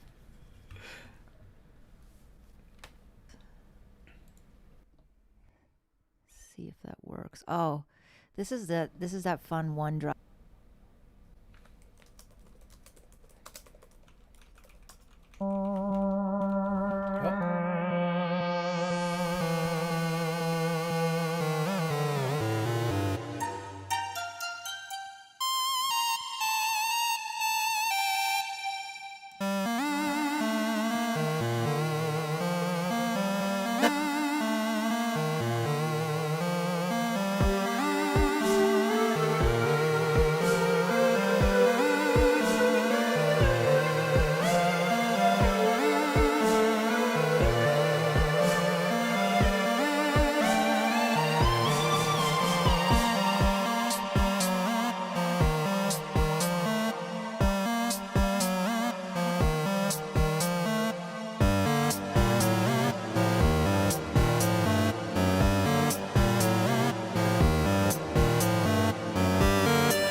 a very interesting track, and I know Nathaniel said monologue incoming, so I'm sorry. it's sorry. okay. But I'll just say my one little piece on this, which is, I think, to me, this sounds like if I really wanted to make a track and I had the whole track thought of in my head, but I didn't have time to work on it. This is like something I would kind of doodle on a synth or on a piano and be like, I'll come back to this later and I'll make all the sounds. Because I think that like it's some interesting melodies, but break them up into different sounds, right? Create texture, create variety. That's the biggest thing, I think. And because, you know, obviously the mixing, it hurts certain spots in my headphones. So I think that, you know, you have to obviously do a lot of mixing. But before you get to the mixing, I would just work on the composition. And also, you can gate your reverb. You can sidechain your reverb so that you can get that big reverb and then you can cut it off when another note comes down, and then that can clean it up a lot. So that's my 2 cents. Nathaniel, go. So, start off, the drums. Now, you've got this really reverby sound going on with your drums. But I mean, there's a better way to achieve that sound palette and create a really clean sound with it, and then process it to wash it out a little bit with everything else. What you're looking for is brushed drum kit samples. Basically, that snare. I don't think it's necessarily a bad idea, but right now it sounds like you've just EQ'd your snare in a funny way. But if you want it to sound deliberate, a brushed snare would achieve a very similar effect. So it's like a so look into brushed snare samples, and for like a whole brushed kit, there's plenty online. It's worth playing around with. The other thing is, I mean, Isha was saying about how it's like a big sketch thing. I mean, I really wanted to hear some of those fun melodies again. Like you just went from one idea to another idea to another idea to another idea, and I don't really feel like I had a chance to really appreciate any of the individual ideas in themselves. It was before I'd even gotten a chance to process one thing, it was on to the next. So your real challenge here is working out how you can revisit and reloop and stack and make it so that your ideas all call and respond to each other, so that they're actually cohesive in that manner. I mean, the other thing is with old sound font style things, they had tricks to make them sound more dynamic than they were. A lot of it to do with ARPing and voicing. So you don't have to necessarily change your entire sound palette to get away with this sort of really basic sound, but you can add 64, 32, 16 little really minor variations in how you stack it, and so that they're not all conflicting with each other, you know, keep it sort of semi-mono. So I guess that's the big monologue, and I'll leave Jeffrey on to the next stuff if he's got any thoughts. Great. I mean, it's like my brain is trying to like illustrate everything that he's explaining, which is so great. But yeah, I think I've been using FL long enough to recognize that sound. I think that lead, that preset, it might be harmless. So that preset alone does have some frequency issues. It does get harsh over time, and I feel like, yeah, just there goes my camera.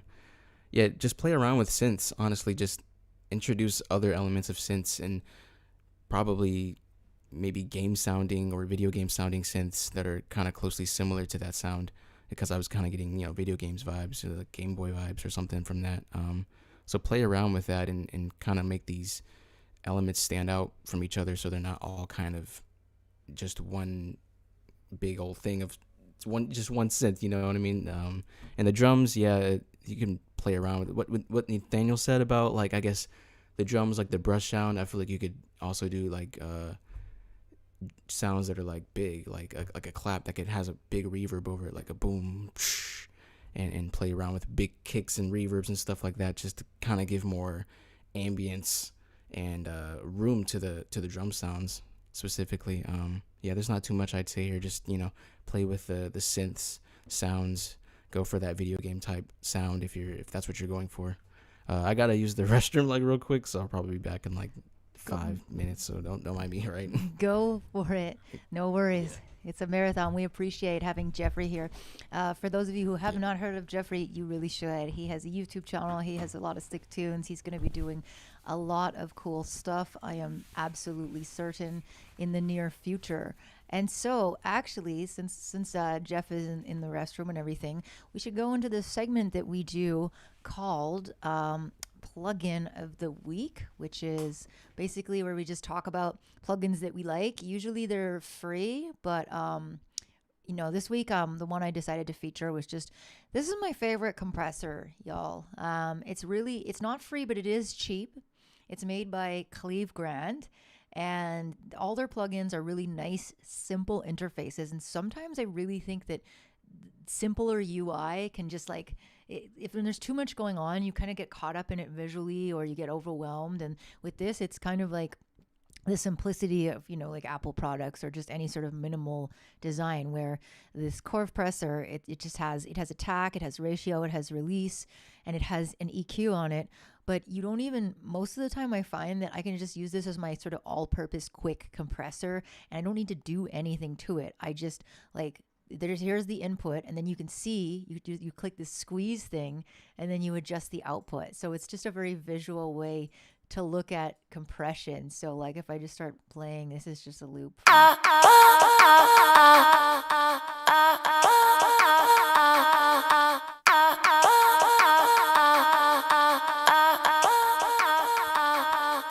I really like the quick EQ adjust. Anyways, I think it's only like $30, so it's not free, but it's not bank breakable. Natty, what is your favorite compressor? Honestly, I am a basic person who actually generally uses the stock plugins that come with Amplitude most of the time. I mean, the only other compressors I've ever really used is ones that come with Complete. They've got what's it called? My brain's forgotten the name of it. I'm sorry. They have like it's like a vintage compressor. Oh, sorry. I put you in a different scene and you're muted. Sorry. Start again. Sorry about that. Okay. Well, I'm a very basic person, somewhat. So I actually use mostly what the Samplitude comes with stock. But so they have it's called EFX compressor or whatever. I mean, it's quite efficient for things like sidechaining and stuff. They also have one that's meant to be sort of a tube compressor kind of thing, and that's kind of nice for adding character to the sound. I mean, I think it's definitely a case of if most DAWs come with a good compressor that gets a lot of the most essential things done, and anything beyond that is usually about adding extra functionality to it or changing the character of the compression, because compression does have a character based on how it's processed. Absolutely. I mean, I'm trying to think of the Native Instruments ones that I use sometimes, but my brain has just completely gone bleh. Yeah, no, there's that, what is it, supercharger a compressor? There's definitely... I mean, yes, I believe, I mean, I'm pretty sure it does a bit of soft saturation as well, like self-clipping on it or something. I do use that especially on my bass sounds. It's a really nice way to sort of add a subtle crunch to it. Yeah, Rags is posing the question to the chat, and this is to everybody. By the way, shouts out to all of you who are so participating. Like, there's some of the greatest advice I see is from the chat. So Rags says, do you think that compressor VSTs and other utilities truly have their own inherent benefit texture, or do you believe there is such a thing as a utility plugin that just does the thing it's supposed to do simply and purely? Well, yeah, I mean, definitely they have benefits and textures and characters, because all of these plugins are usually designed after something. And so, yes, I mean, there are utility compressors that are very sort of imperceptible. And a lot of the time when you can change modes on a compressor and you kind of go into digital mode, that's sort of what it is. It's a very clean, sterile compression method where people will call it transparent. They'll say like, okay, so that we can't hear anything different with this compressor. And sometimes that's what you want. Absolutely. Like sometimes you just need it to do a job. And I do find that core compressor, which I just showed you, is kind of that utility compressor. Like it doesn't give a character to the sound. And I like that because sometimes I just need to reduce the dynamic range and I don't want anything. On the other hand, you have a lot of other like Waves plugins and things like that emulate these classic compressors and these classic EQs, and then those definitely give you character, you know, like they definitely are, you know, they are made to emulate these analog circuits, so they have a response time and they have like a coloring of the harmonics that happens and all kinds of things. And so yeah, and I mean, that being said, my favorite thing, which is a piece of hardware, is just I have not been able to replace it with a plug-in. It's my Avalon 737, and it has vacuum tubes in it. And it's also like 40 pounds, and I cannot get it from the US to Europe very easily. So it is back being babysit by my friend Imery right now. But I definitely think that even the most utility thing that you could think of does give a character. What's your favorite compressor, Jeffrey? Hey, Jeffrey's back. I like the opto compressor, you know, LA2A, a smooth sounding compressor, because I do a lot of vocal stuff. So yeah, I kind of tend to sit around with that. But if I do want to mess around and get gritty, I could throw on like 1176, or I've used the what's that compressor by Audio Damage. I've used that. I don't remember. I forgot what it was called. Volf it's really, or something? No, it started with that's another the one. R or something like that. I might know. I just kind of download whatever and try it out. So of course OTT's a really cool one. I know everybody knows what OTT is, but there are also some like supercharger. There's a couple more. There's tone boosters, compressors. There's a site that I used to go on. It's called Free VST, and I just pretty much click on the compressor icon or the dynamics icon and look for all the compressors that are unique in some way, and I just kind of download and play with them. So kind of whatever just works for me, and whatever sound I'm looking for, I could just put that compressor on and see if it works. So yeah, it just differs. Cool. Yeah, Rough Rider, whoever mentioned that in the comments, Rough Rider. Rough Rider.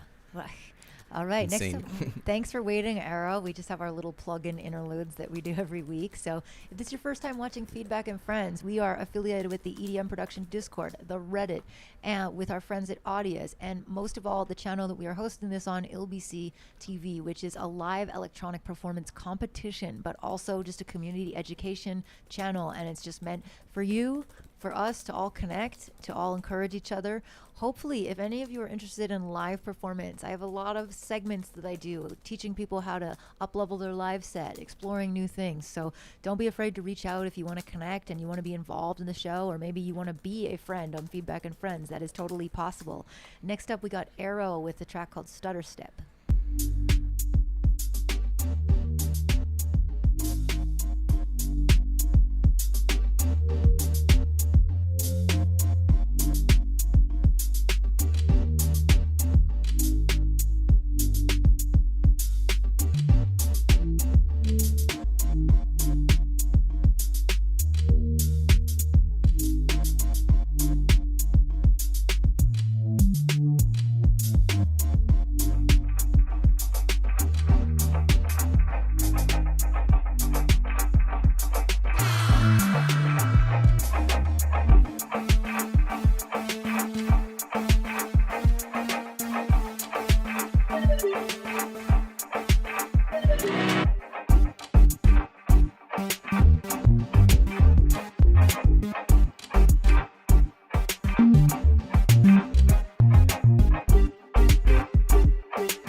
some comments from Arrow in this track here. It said that dance music isn't my forte. Any advice? Well, I think for not being your forte, you've got a lot of cool ideas. You have a lot of cool, like, sort of glitches and textures and all the other stuff that you're doing. So I think it's just like maybe working on a little bit of sound design. And you don't necessarily have to be like super, like, I think just the shaping, like some of your synths had a really nice, like, overall warm sound, but I wanted them to carve out edges for each other. I wanted them to, like, flow and kind of have some textural variation. So I think the whole thing sounds like a good sketch laid out, but, like, just needs, like, texturizing and detail and something like that. So see what Nathaniel thinks. I mean, as someone who does tend to write whole tracks out before I've even thought about the final sound design, from here, I'd definitely have a look at a lot of it in the post-processing, I mean, or even potentially resampling some of your sounds. Basically, you have your raw input, and you want to just sort of give it a way of evolving. I mean, what was the term you used regularly about stacking multiple layers? I've forgotten the term right now. Isha, do you remember? Stacking multiple layers. You know, where so you have different variations upon the in each that's like basically the same thing, but like Hocket, that was it. Basically, that's the sort of approach I would start taking from here, where I'd duplicate my tracks, take one of those, like, you know, take one sound and just start seeing how, if I tweak it, whether I want to swap things in and out or not for those tweaks. So sort of, you know, so I still have an idea of what the original version sounded like. But I can keep going back and forth until I sort of get the dynamic edge that I'm looking for. So I mean, I think that's a very easy way of working when you have a full arrangement, because the actual progression doesn't need to change. It's entirely in those nuances of the sounds themselves. I mean, I was feeling like the intro was, like, especially dry. Right.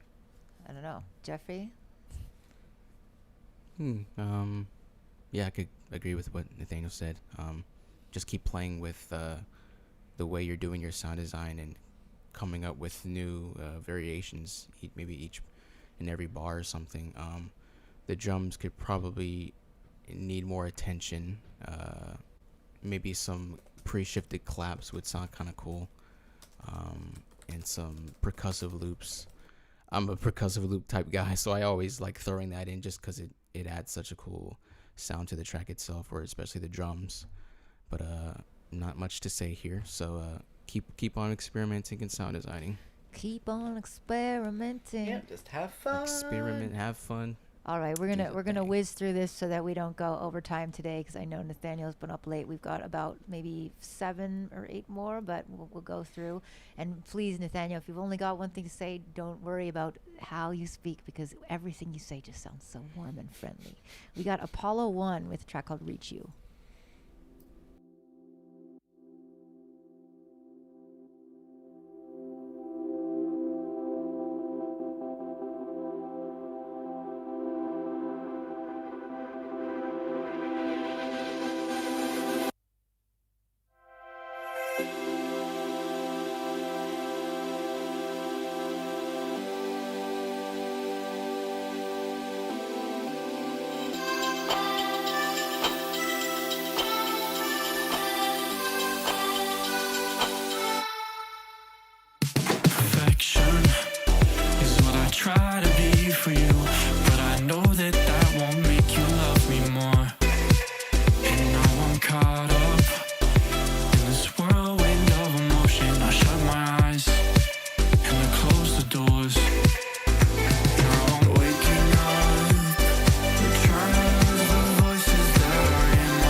say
you got the hearts of the night from me, my friend. That was such a feel good vibe. I really love like the melodies on that. It was just such great energy. It makes me really, really happy. I needed a little bit of like funk like this.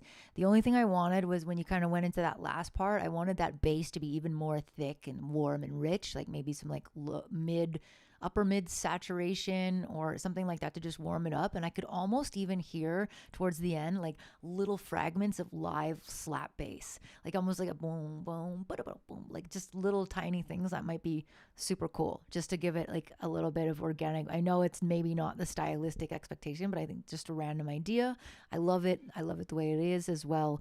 So Natty, did you like it?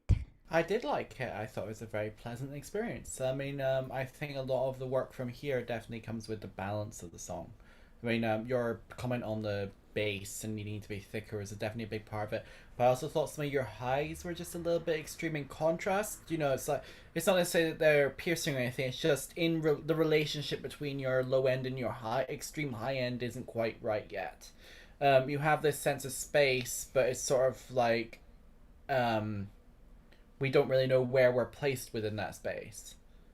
So I mean, you know, always start with your bass and your drums, sort of carve out that center ground and make sure it's all sort of a consistent grounding, like it's a foundation, it's something you sit on, and then make everything else accordingly around that. Like, you know, it's a recipe. You gotta make all your ratio and everything all saucy. Yeah.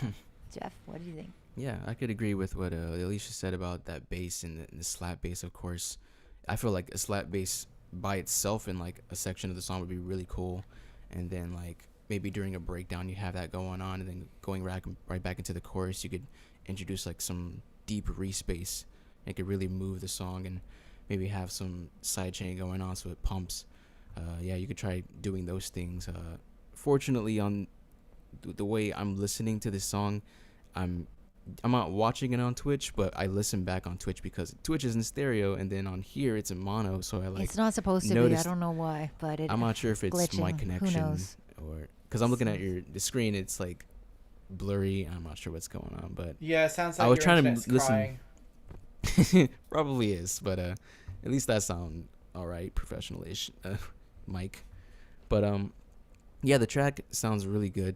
I think the vocals. Maybe you could try adding a higher octave recording you could do. I heard some vocoder effects going on, but I feel like you could sing like an octave higher to add some more presence in the vocal range. So experiment with that. Other than that, great song. I like the vibe of it. Keep it up. Yep. Seriously, some really feel good fun times. It makes me want summer. All right, we got, I believe it's Cloak and Dagger. Usually I cannot tell what no vowels. I'm the one who's been going Cloak and Dagger, but for once I think I just recognize it. Lucky fluke. So this track is called A Bad Wave.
There was this period of time in video games where like this kind of reminds me of, was it Toe Jam and Earl was this game that I used to play on like Sega Genesis, and it just gives me that feeling of like the like funky level with like the cool dudes. And there was another game that was made by 7-Up called Cool Spot, and it was like the little 7-Up guy wearing sunglasses, and he would just jump around, and whenever he got hurt, he'd be like, wow, wow.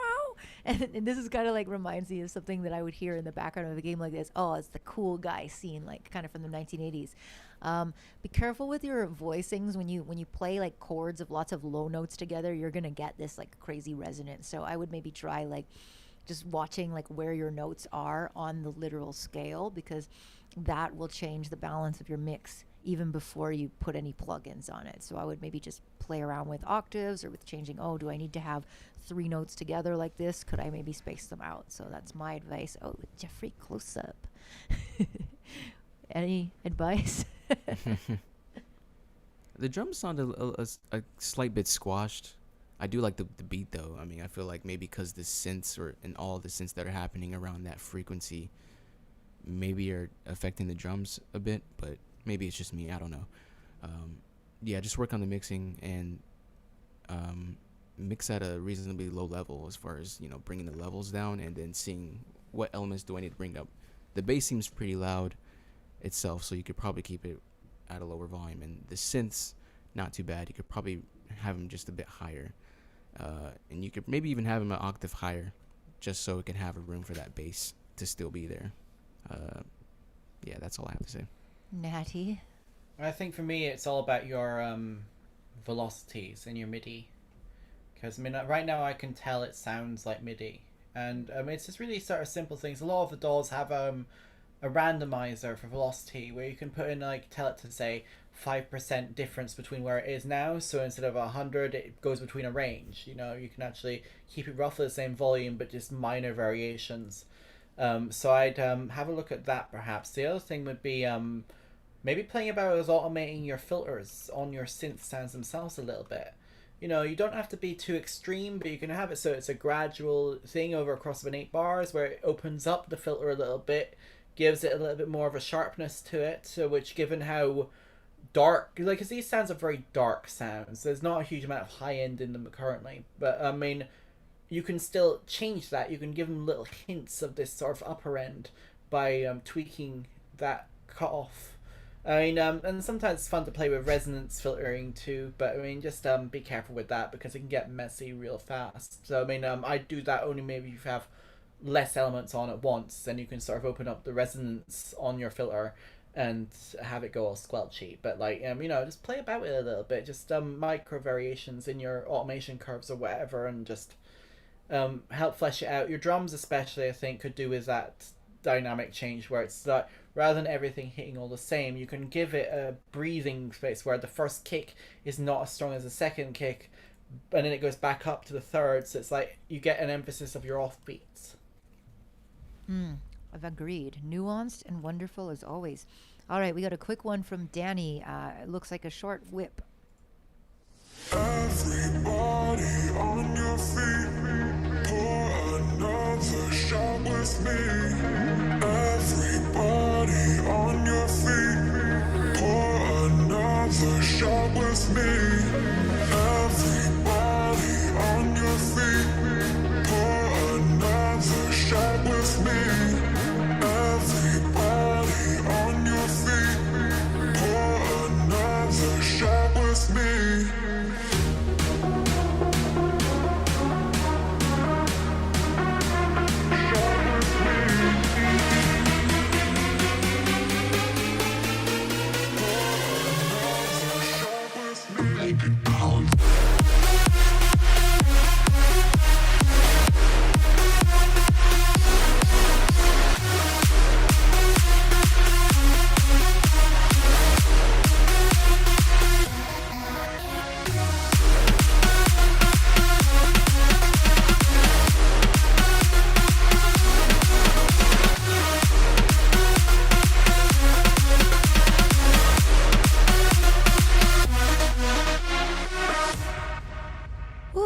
Danny, all right. That is definitely a large room. You have made a very large-sized room. Maybe even a big room, one would say. Perhaps. Perhaps.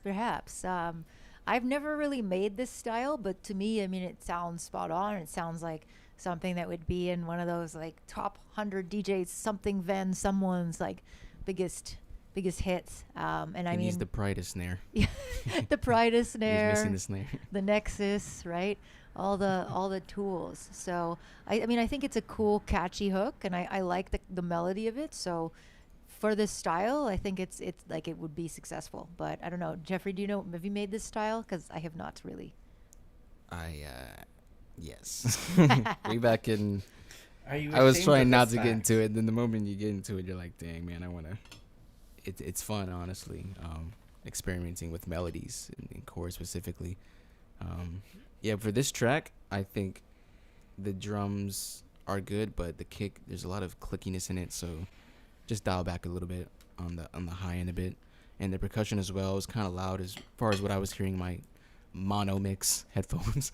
I thought it was a little bit loud, so just bring those back a little bit. But the synths were sitting kind of pretty well with each other, and it sounded pretty glued as a whole. So yeah, this is a nice track. Big room. Natty? I mean, for me, while I really do think the core melody is catchy, I mean, one of the things that is especially noticeable in some of the more well-regarded, popular big room tracks, I think people like Martin Garrix or whatever, is they still do play about with call and response, and you don't have that at this point. You've got your main melody, and now what I want to hear is sort of an inverted version, perhaps. So you've got your main bits like do do do do do do do do do do do, and then you could maybe have an octave up. It's like rather than do do do, you could go do do do or something like that. You know, where you sort of invert it in an octave higher. So it's do do do. I don't know. It's hard to remember based on listening once. It's hard to remember the exact progression right now.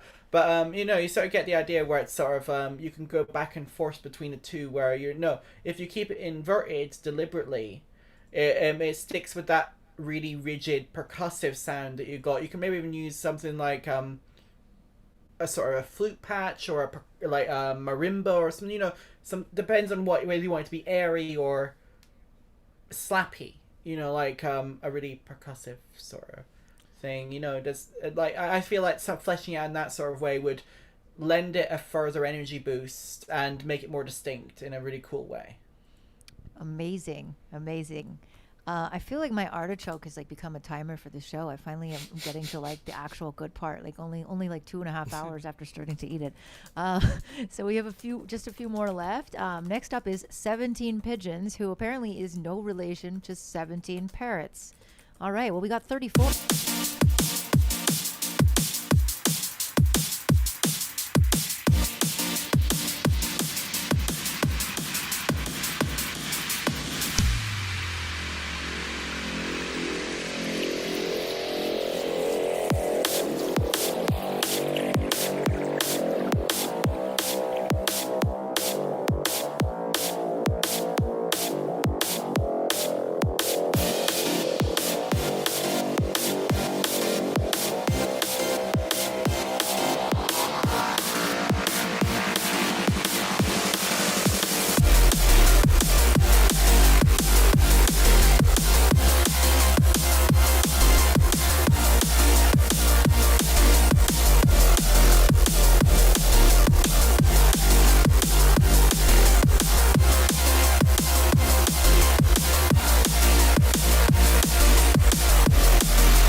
17 pigeons.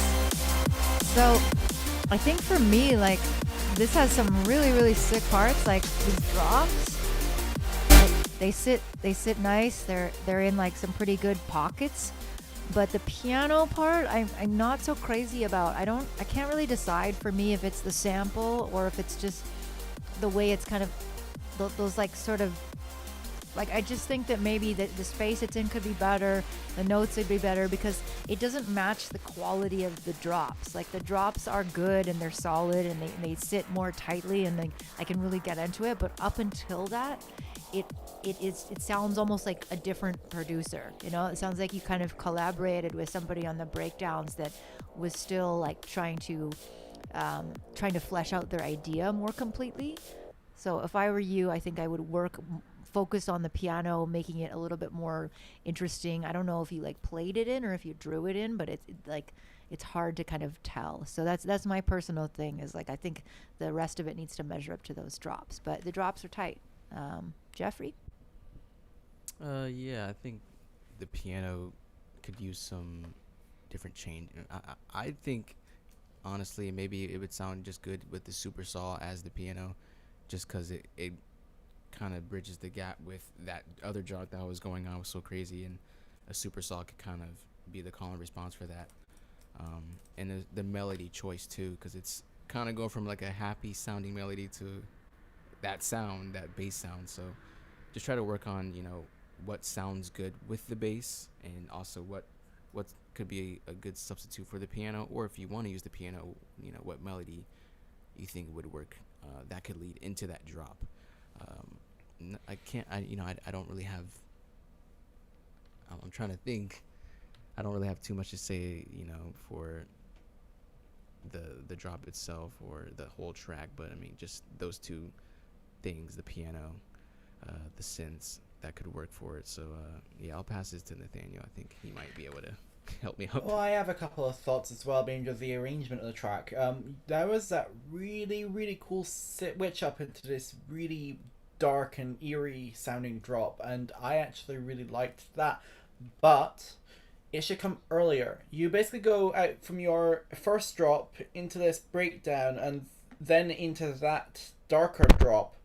Pull the darker drop forward, make the break between the two drops really short, so it just comes out and then immediately back in with that switch up. I think it will have a lot more impact in that regard. The other thing, you said it's your first time using a piano, and Valksen describes this as the MIDI cringe effect. Now, piano is a somewhat difficult instrument to work with when it comes to MIDI, because when a piano player is playing, not only are they using both their hands, and they can spread out across the entire 88 keys if it's a full-size keyboard, but it's very much like, even if a piano player is professional and expert, it's not precise. It is impossible to be that robotic with it. So what you do is you move notes a little bit forward and back across your timeline. You know, that's usually what you can do with humanizing, but you also really get into the nitty-gritty of pressure. How hard is the pianist playing those keys?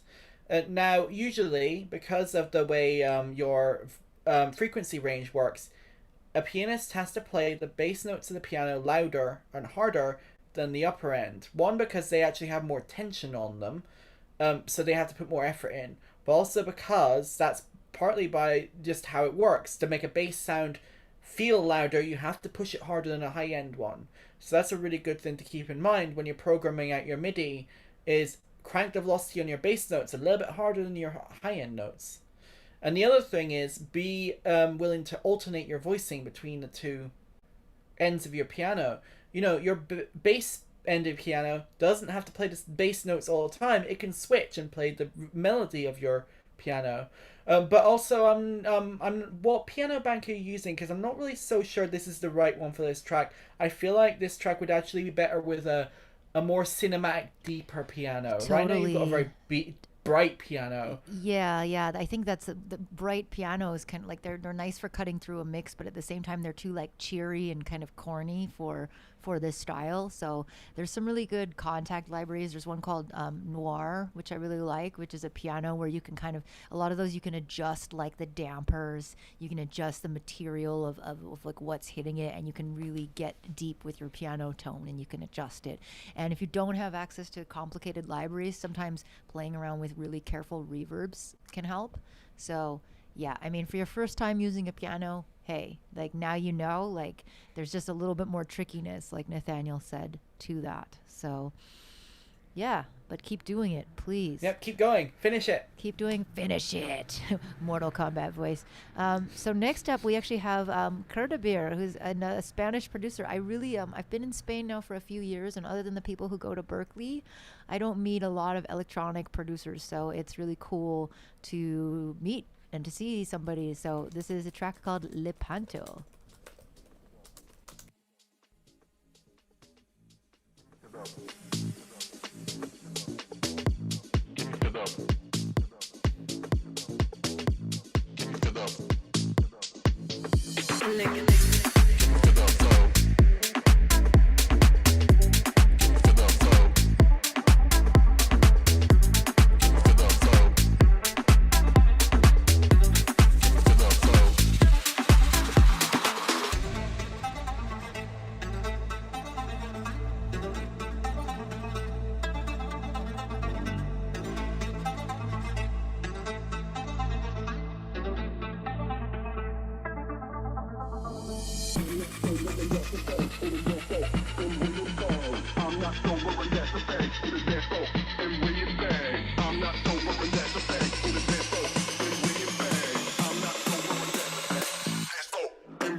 Oh, I love that, man. That's so cool. I mean, I love how analog that sounds. Like, just really like thick and pleasant, really nice drums. I mean, I would just say kind of keep going, because I think that's so soon. Like, you have so many cool samples and textures now, and there's like an endless variety of ways that you could arrange them. Like, I definitely wanted more after listening to that. So yeah, awesome job, Jeff. Yeah, I second that. Honestly, I like this song a lot. I don't think there's much I can say on this one. No mixed critiques or anything. Drums sound great. The bass was present. The vocals were there.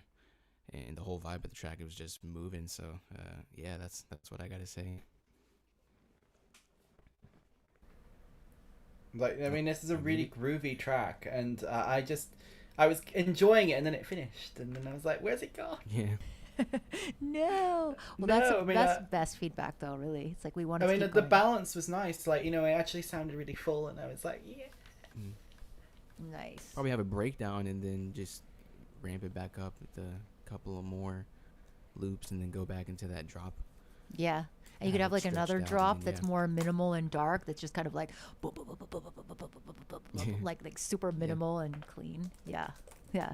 Please finish that track. Do us all a favor. We love it. So we got two more, and then we'll close out for the night. We got Jerry the Alien up next with a track called Lactose Intolerance.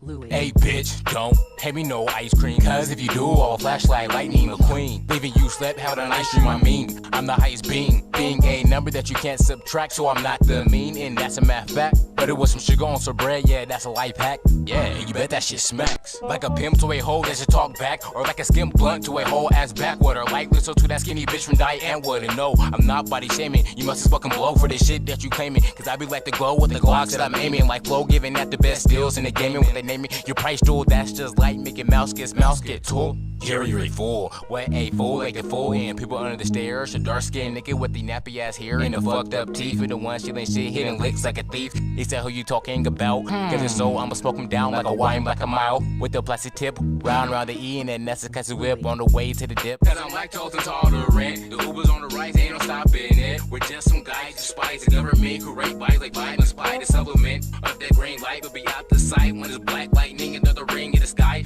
So that's why I be hiding in plain sight in the skies like a smooth criminal. You can call me Mike, and no, not the Jordan. Fuck that nigga, this is what I'm sporting. Both with my hands in the air like Randy Orton. Because when I hear my music, they be like Horton. When he hears a who, to know who I am with my crew. Who's a group and not a band. Like D12 smoking perp on the purple pills. Person perps and scissor in the purple hills.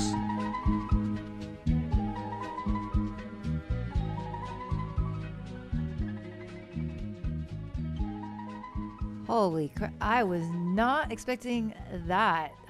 Thank you so much, Jerry. That like woke me up. I was like, oh, we do not get enough rappers on this show. And so that was really was well recorded. Like the flow, it is Jerry rapping. It's actually produced by somebody else, but I mean the production was tight. It was interesting.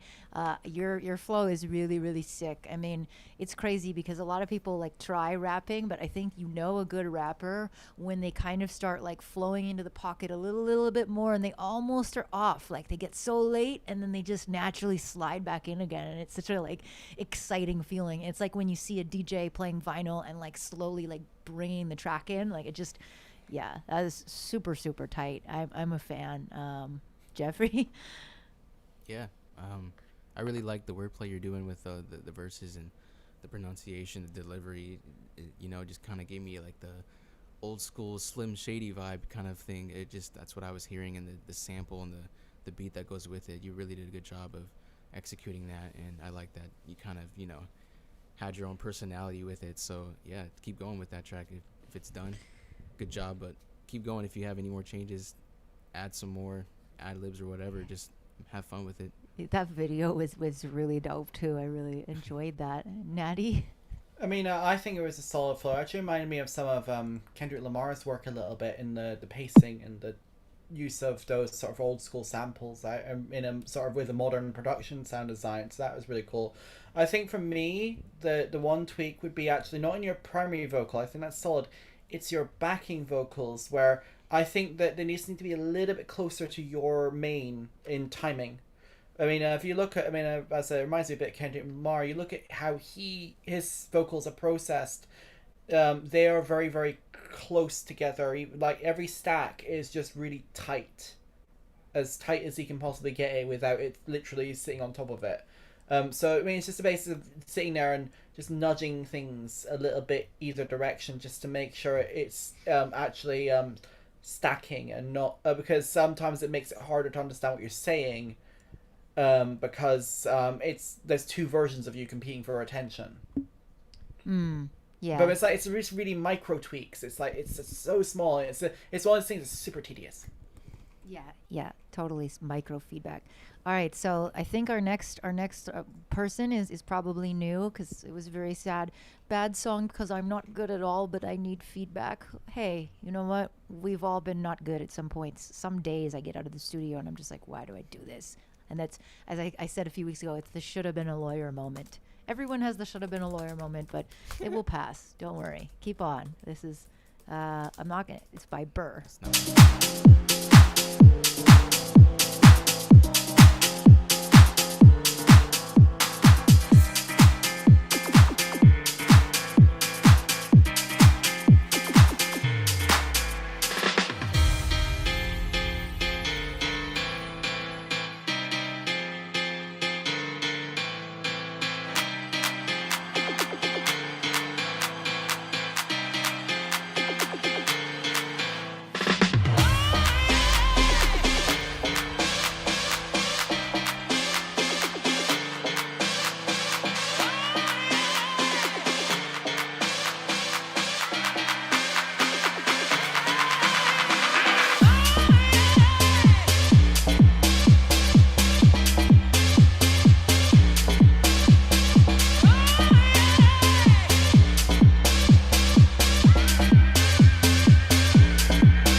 of all, Burr, I think you're way too hard on yourself. Like, this is more cohesive and like balanced and arranged than a lot of people.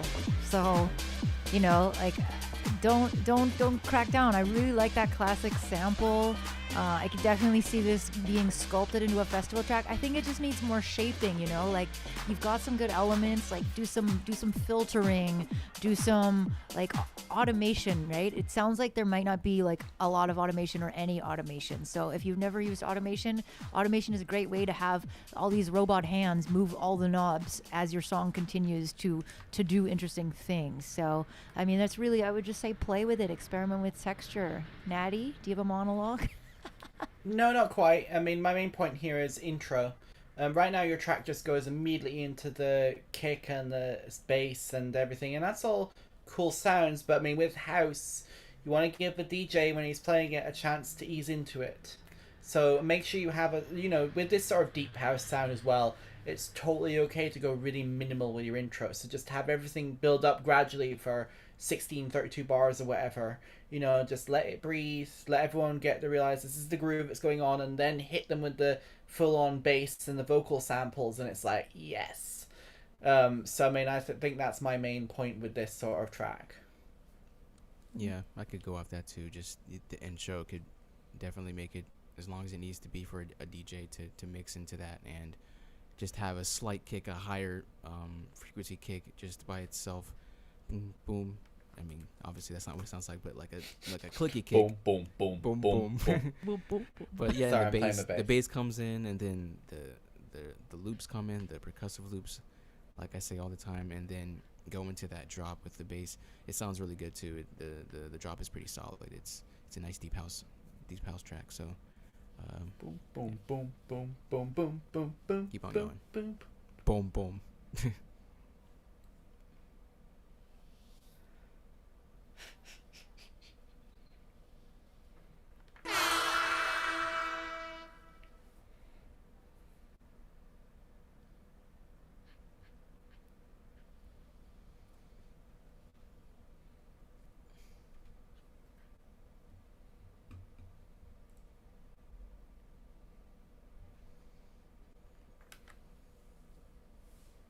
Oh, I'm mute. Oh my God, sorry. Thanks. No, I wasn't saying anything. No, yes. really, thank you for having me. For No, sure. thanks. I just wanted yeah. to thank everybody. Don't worry. What I was saying was just a lot of thanks and a lot of love. So Jeffrey is awesome. And I would like to close off. I'm going to put you on blast, Jeffrey, because Jeffrey has a new track out that is just so insane and it's so good. And I think I want to like end the night listening to it. I've been listening to it nonstop. So Jeffrey, how long have you been producing for? So since 2008, I found out about FL, and then I was like hooked ever since. But yeah, I've been producing about like 13 years, around 13 to 14 years, and it's just dabbled a lot of EDM for sure, but started with hip hop, kind of trying to do that trap sound. But first thing I heard in EDM was dubstep, and I was like, yo, I gotta do whatever I can to get as good as these guys. So I was doing everything, and then I just trying different genres within EDM, house music, big room, trap. So just kind of dabbling anywhere in anything that inspires me. And after a while, I was like, I can kind of get some tiresome in some sort of way. So I was probably just gonna try something else, maybe like pop music, or maybe something I could reach a bigger crowd with. So yeah, I'm just very versatile with my production style, and I like to make whatever inspires me. So once again, thank you for having me. Yeah, definitely play that song if you want to. I mean, everybody's been bombarding me with comments saying, oh my God, this is your best track. So I really think it's so original, and it's like it really brings a lot of styles together, and I love your singing. I think your singing has just gotten better and better all the time. So yes, super great work. All right, everybody, we're going to close off with Jeffrey, our special guest, and I think you'll understand how special when you hear this song. And by the way, little short plug for Audius. It's my favorite platform to host music.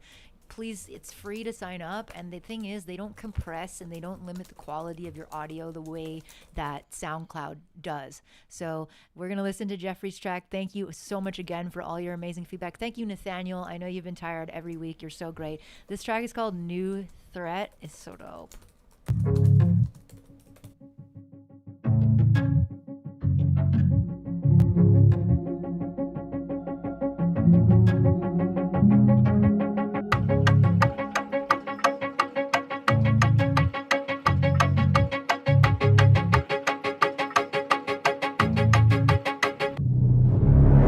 What they gonna say?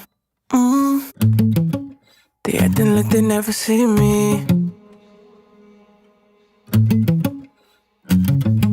I live to see another day. I know that they wanna beat me. This world is pretty evil, I'm a part of it. Thank goodness I wasn't really the start of it. They call me illegal, I like the thought of it. I live reckless, sorta like the college kid. Like the ego, yeah, I'm dominant. Thank goodness I wasn't really the opposite. They call me illegal, I like the thought of it. I live reckless, sorta like the college kid. Can they say to me you could put me to the test? Let me get it on my chest, man, I'm out here with the best. Yeah, I'm looking for leverage, dog, I ain't looking for rest. Set the city on my back, I guess you could say I'm blessed. I got what you need, this is what I bleed, what I bleed. Let me plant the seed, see what I see, what I see. Ain't no questioning, lead the other back, yeah, back, yeah. If you disagree, head straight to the back, My trophies, I'm fine. Day one's on my side, froze to my back. Building my strength to G, nobody stopping me. I call it c'est la vie. This world is pretty evil, I'm a part of it. Thank goodness I wasn't really the start of it. They call me illegal, I like the thought of it. I live reckless, sorta like the college kid. Like the ego, yeah, I'm dominant. Thank goodness I wasn't really the opposite. They call me illegal, I like the thought of it. I live reckless, sorta like the college kid.